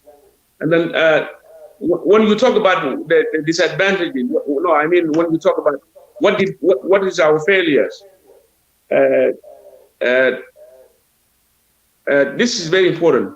I wrote something before. That I say we have some challenges when we came to this country, and the problem was when we came from Kenya, we never have access to the money. Like people, we don't have money, But when we come here, we now start having money. We have car, and then we try to assimilate ourselves to American culture, but we have culture differences. And then that's why you see many of our boys sometimes they end up becoming like American culture, get arrested. We don't know how to handle our money, and then some of them become alcoholic, and then some of them drink alcohol, which we cannot deny it. It's true. Even in South Sudan, people drink alcohol, but we have to change that. When people talk, this what you change your mind. You have to go back to the right way. Not that these people are bad. But the problem, we have to talk about it. When people don't talk about issues, that's when the problem now is cultivated and become more, and you have difficult to handle it. We cannot say these people are bad. These people cannot go to school. Like they'll say, oh, why they didn't go to school? What the hell is going on? That's not right. That's not right. Many people choose not to go to school because they make money. And if somebody is having money in South Sudan, what do you need next? What do you need? If you open a business and employ people, what do we need to do in South Sudan? Yeah? We got to be careful. Otherwise, this is a very nice show, and then I'm happy to be part of it. And then I'm seeing a lot of lost boys. They have done a lot of things, a lot of them. Even today, I talked a lot of. I usually call them. If I miss some of them, I call them. We talk about it, and then my sister talk about politics. The reason why, let me emphasize on this. When we come to this country, we came because we have civil war in South Sudan with Arabs. And then that concept is in our brain because that's why you see a lot of many of us go to politics. We study politics and know the reason why Arab oppress us in South Sudan. You see? It's not that people like politics. But that is like me, I study politics. But it's not that I will go and be a politician in South Sudan. But I can explain why Arab. If somebody asks me why you've been fighting with Arab, I can say the truth. This is the reason why 1, 2, 3, 4. Because when you study politics, you study about social issues, you study about economy, political, regional, all this, and who support what. But it's not that everyone will go and be a politician in South Sudan. No. But we have to make sure, we have to know the reason why Arabs mistreated us, and we've been fighting for them for 21 years until 2011. Not because we have to be politicians, or everyone want to be politician. No, you know, and I can encourage people to study good politics, not the tribal politics or that dividing people, you know. Otherwise, it was a good topic, and thank you for inviting me. And then I will be part of it if I want to join. Like today, I joined this show because of this, but otherwise, sometimes you guys having some social discussion, I don't know, you know. And otherwise, thank you so much. Thank you, Brother Bull. And this is what we have to do. We have to talk. I know as a government supporter, always, you know, when we have a different opinion with the other group, it, the thing is, will come down to calling them and don't want to have a conversation. If you don't have want to have a conversation with the person, you have a problem. Because we always say, even the war that took years between South and North, ending up about, you know, having sitting on the table, and you know, so I really appreciate your input, and let keep the conversation going. When we have time and we are out here, come out and let have a conversation. That was really good. I appreciate it. Thank you. All right, thank you. Comrade Amor, uh, good mo- Comrade Amor, good morning. Hopefully we have woke you up. I believe it is almost morning. Hang on a second. Let me unmute you. Okay. Oops. 1 second. Okay. Go Yeah, ahead. yes,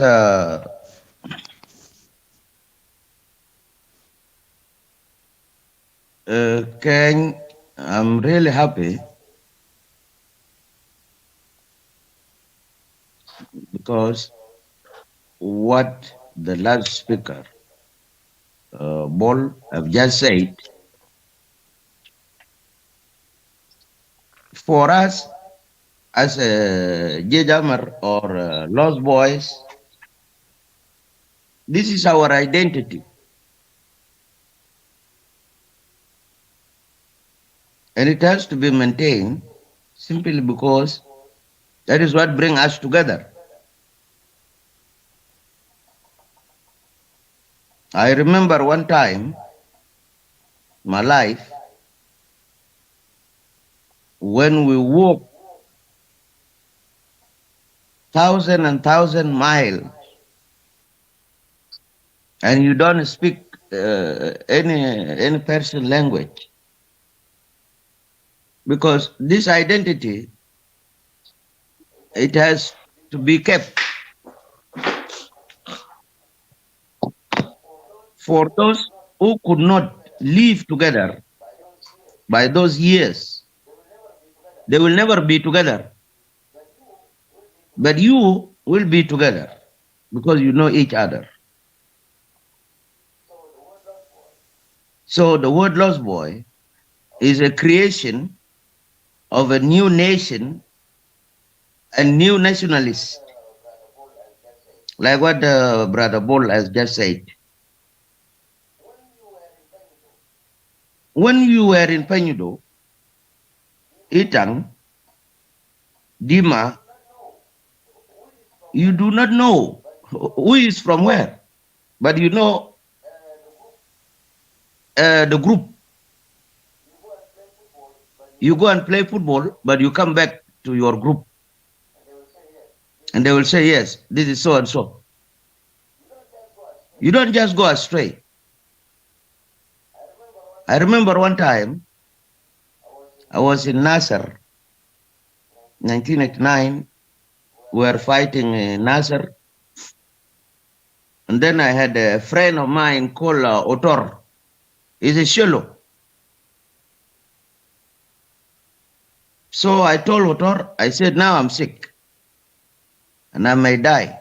And Otor said, no, no, no, no, no, you cannot. I will carry you. He carried me and he's a Shelo because I'm his brother. This is what the Lost Boy means. It means love. It means people of a new dispensation. It does not mean those of whom we have left at home because they don't know us, but we know each other. That is it. When I was in Kenya, I was with the JVA, Joint Voluntary Agency. I was translating 6 languages for the Lost Boys to go to America. And one time, one of the INS, this is INS, it is Neutralization Service. Yeah. These are lawyers, they come from America. Yeah. Sometime to come and clear the file. Yeah, the American immigration lawyer. Yeah, yeah. So one of them asked me one time, he said, now, every story, because I'm a caseworker, he asked me, every story that you write to present is ever good. But why are you not going to America? And I told him, I will go sometime if I want to go. But these are my brothers and sisters. For you to go to America, it was a must. Simply because you are a community that has been together to differentiate between the other generation that have never been together. This is where the problem comes in South Sudan. Because the generation that is ruling South Sudan right now, they had never been together. Everybody grew up somewhere else. But you grew up together.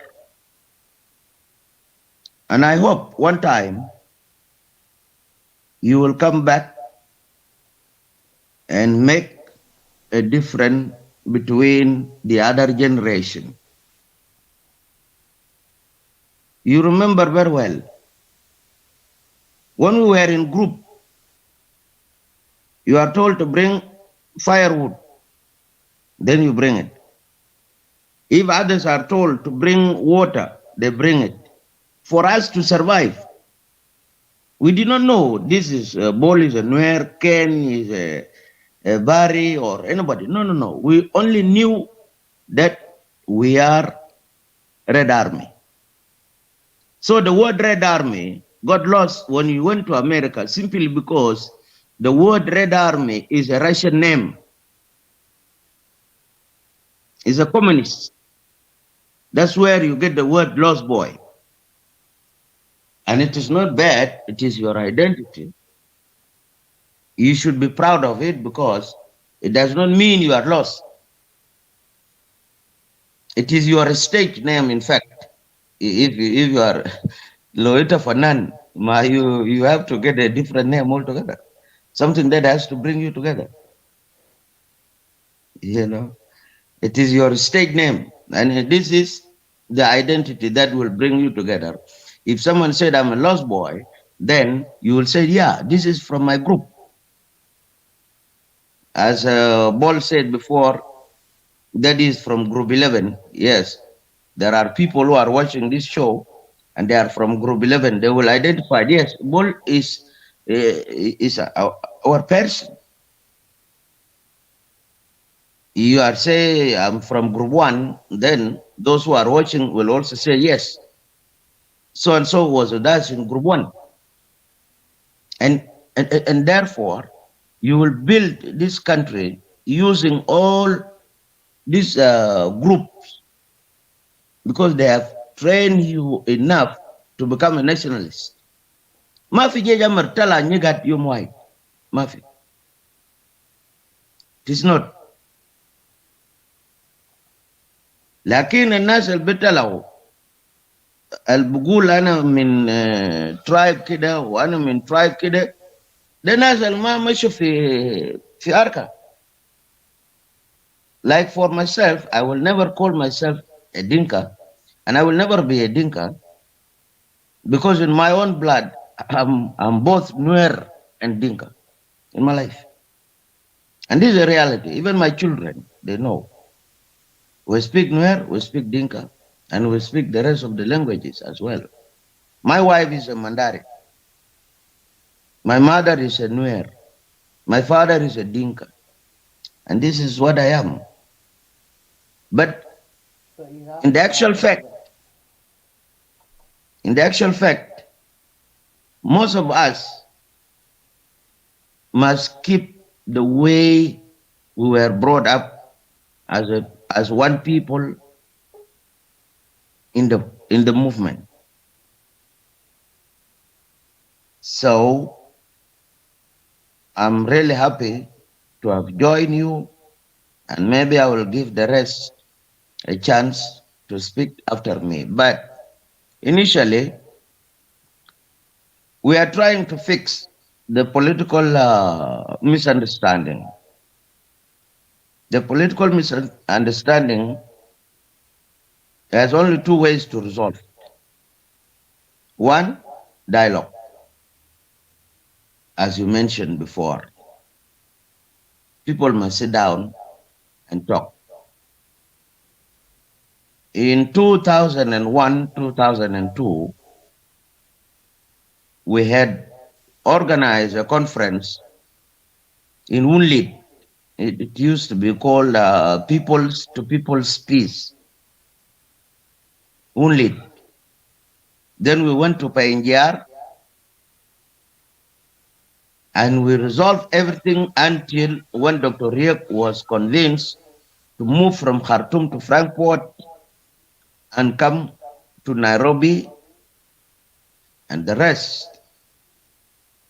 So this peace, people's to people peace, is very important. It was organized by chiefs in Unlit. You may know it. It is very popular.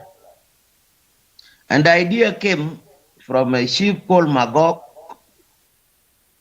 of Mayendit. Mayendit is in Bantu.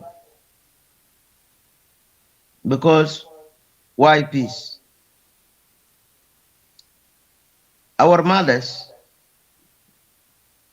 in Bantu by then, they said, what do we do if we give birth to children that will get killed by either Dinka or Arab? In Mandit, those women from Bantu, they are the champion of peace. They said no, we have to give birth by with the children that if they are killed, they should be killed for a nation, but not by dear brothers. So Sultan Magog has to go to Unlit. Unlit is in Tony. So he went there and asked for a dialogue. And he said, this is what my people are telling me. We must be united in order for us to get our country, in order for us to defeat the Arabs. It was from him until everybody joined later on, including those of late Dr. John, Dr. Riyad, Commander Kir, and the rest. This is where we managed even to go for the dialogue with Arabs in Khartoum. So the ideology of the new Sudan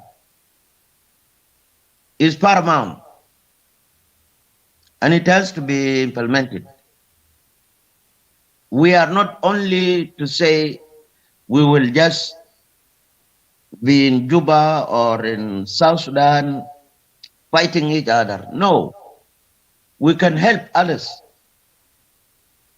like a recent peace agreement that you have seen in Juba. This was a part of the CPA. Therefore, the negotiation and the dialogues must continue. I only have one promise for you, and you will promise me back later on, whether you are hearing this or not. The country belongs to all of us.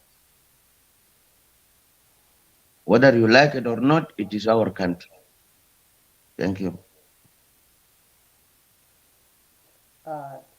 Thank you, Comrade Amor, and that's always I like to see you. I know it's a wrong time for you, but when we have things that are critical, especially things that are related to our nation, and it's very critical sometimes to point out the facts. Yeah. It, This is it, why I'm in bed. I'm sleeping now, but I will have to wake up and go to the embassy and work. But I really enjoy your talking throughout. I will have to be a part of you. yeah, Thank you. Dr. Okoy and Bull actually hit the nail, and earlier Dr. Ding and Brother Madid, they all speak out. It's a reality. Uh, we are who we are today. Uh, we are still minor, where you and I are actually brothers, not by blood, by the fact that we belong to South Sudan. So Mm. the fact is we have to talk. We don't have to try and run away. If you have a different opinion, then it's not about if you came from Yerul and I came from Ye, I have, we don't have to talk. No, it's not going to be a solution. Mm. As we know, South Sudan at war with Sudan, ending up with a peaceful uh, conversation, and and I believe this is what it will take, and we also have to be part of it, and we have to find root. How did Lost Boy lose that vision and join the generation, like you said, they are generation that never lived together. Uh, Mm. they came together by power, Yeah. not by common cause as us. Mm. Mm. So, and that's what we have to do. Uh, I wanted welcome to Lagos State Media. Nice to see you. Uh, I hope you were listening and understand why we are here. is about all about Lost Boy. Our identity, how we lost, and how can we get back to the root. Good morning, Peter. Morning to you, brother. Yes, Morning, absolutely. It's already morning. Yes. David. Good morning. Good morning. Thank you, Peter, for narrating the topic. Yes, we have not lost actually. So we have not completely lost. So I don't know. It's an interpretation that needs people to sit down and explain more so people can understand how the name come across. Because people turned around and said, okay, they lost in America. But actually, this one started back home. We did not lose. These names were used for a purpose. But these names also were not used falsely. It was a true story. I believe you knew it. Him also, uh, Mr. David, I believe you know why Lost Boys are called the Lost Boys. And I believe everybody don't have a different interpretation. Our interpretation is the same. Maybe if I do, I will share it with you. But uh, this name were not just started here in America, and this name were not used falsely. It was a true story. And when war broke out in South Sudan, and we left home, we weren't called actually the Lost Boys. No, there wasn't even a name Lost Boys because we came from different locations. It was a collections because there were a plan that different commanders were sent into different zones to collect South Sudanese young men who had been marginalized so they can go and enter school in Ethiopia as a plan by Dr. John Grant. Peter, mute yourself because we hear you. So, and after the war in Ethiopia, when Mengistu Haile Mariam was overthrown, and we marched back to South Sudan, when we go back, all those miners, unaccompanied miners, they get lost, you know, between Ethiopia and South Sudan and Kenya. And this is how the name came about.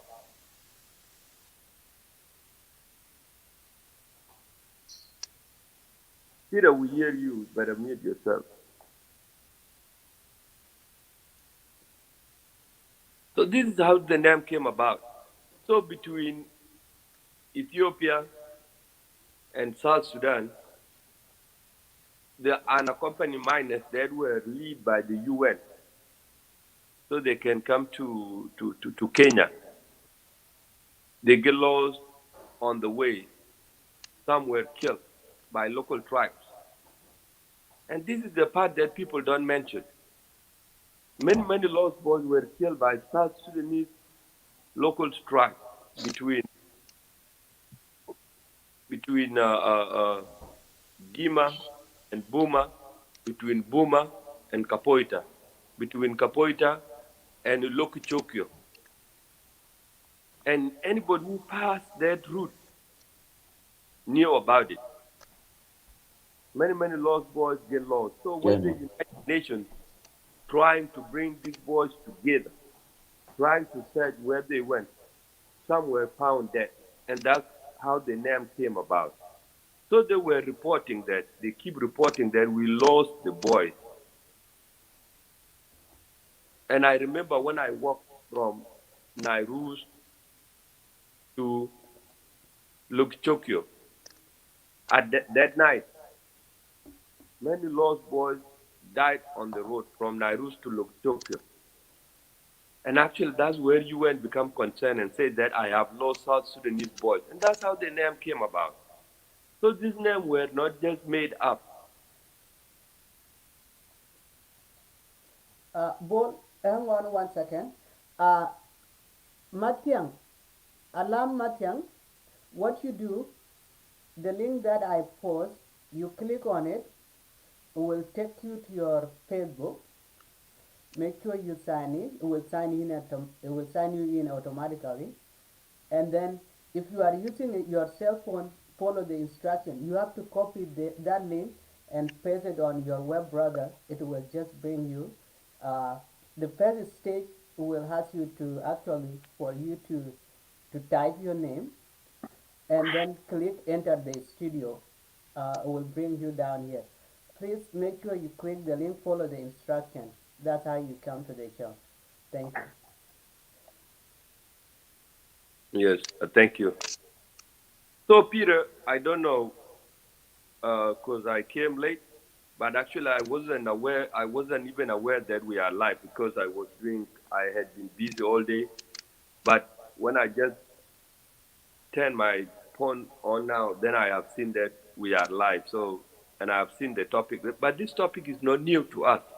Not something that we can go and research because this is what happened to us live. I was there since 1986 until today.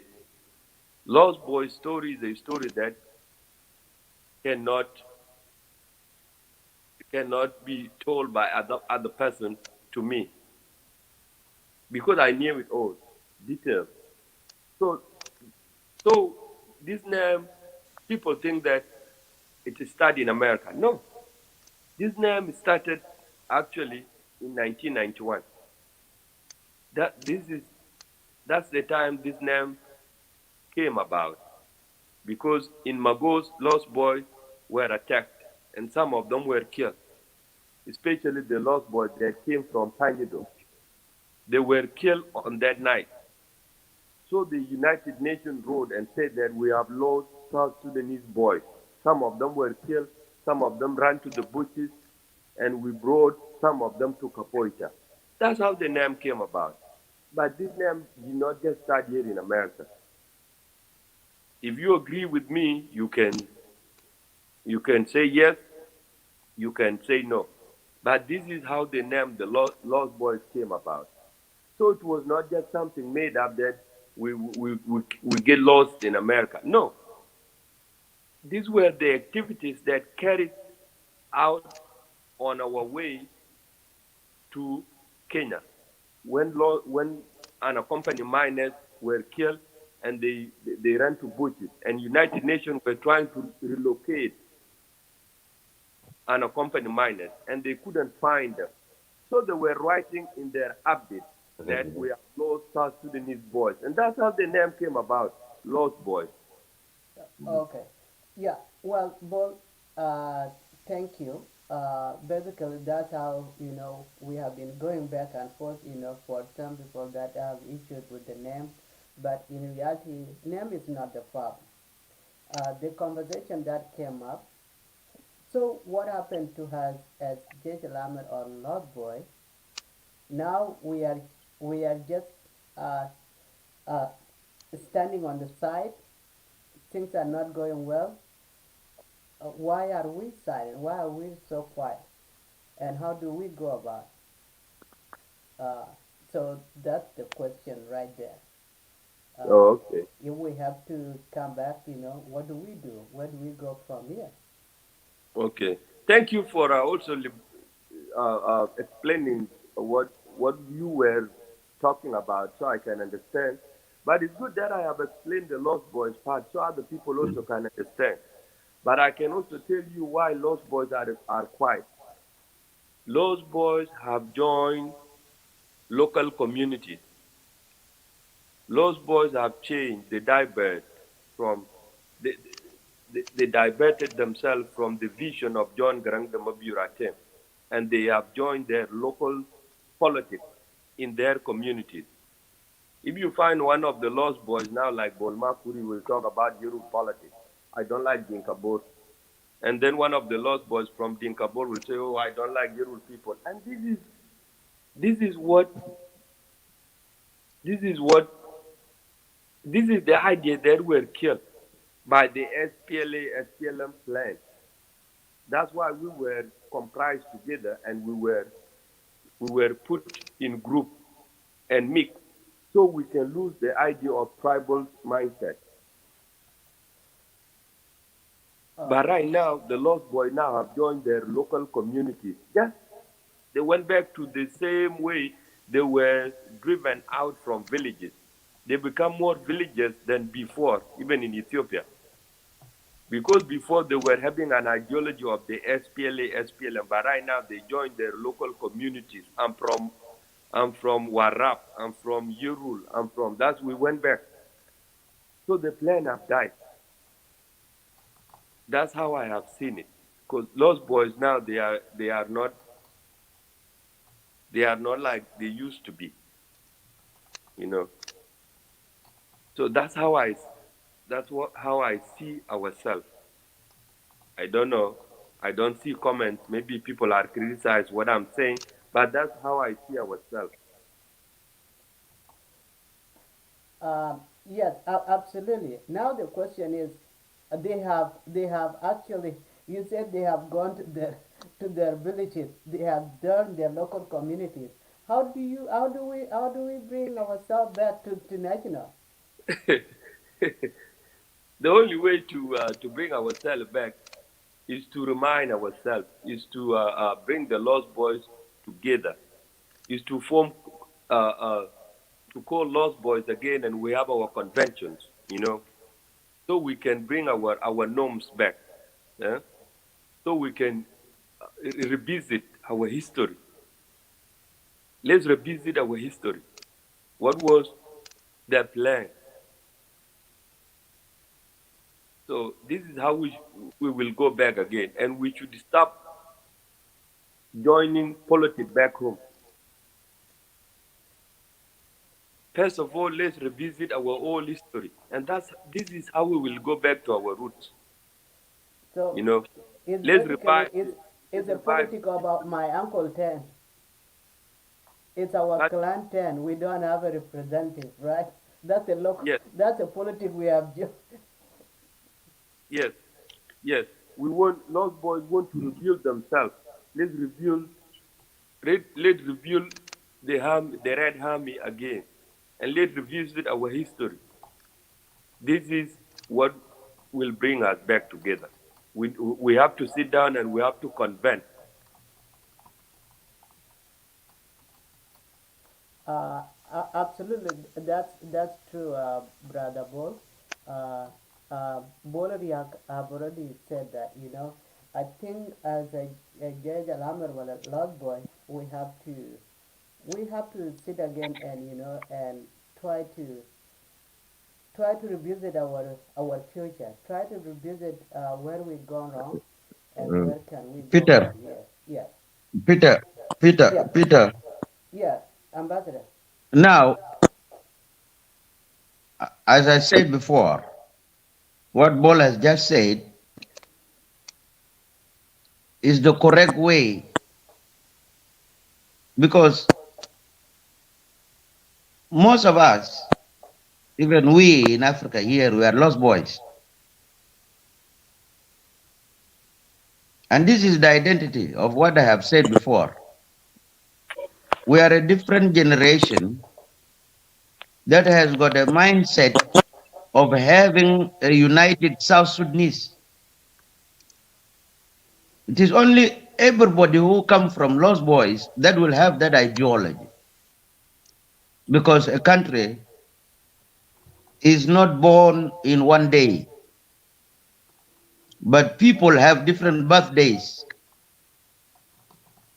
What I want to say here is that most of you are successful. I thank God for that. And one time, you will make a difference. You will not be just like, as I said before, the other generation that did not live together. Like for you, in your group in Dima, you did not know where does others come from. But what you knew was that these are your brothers. So that patriotism has to remain in you, with you, through you. You will make a difference in South Sudan one time.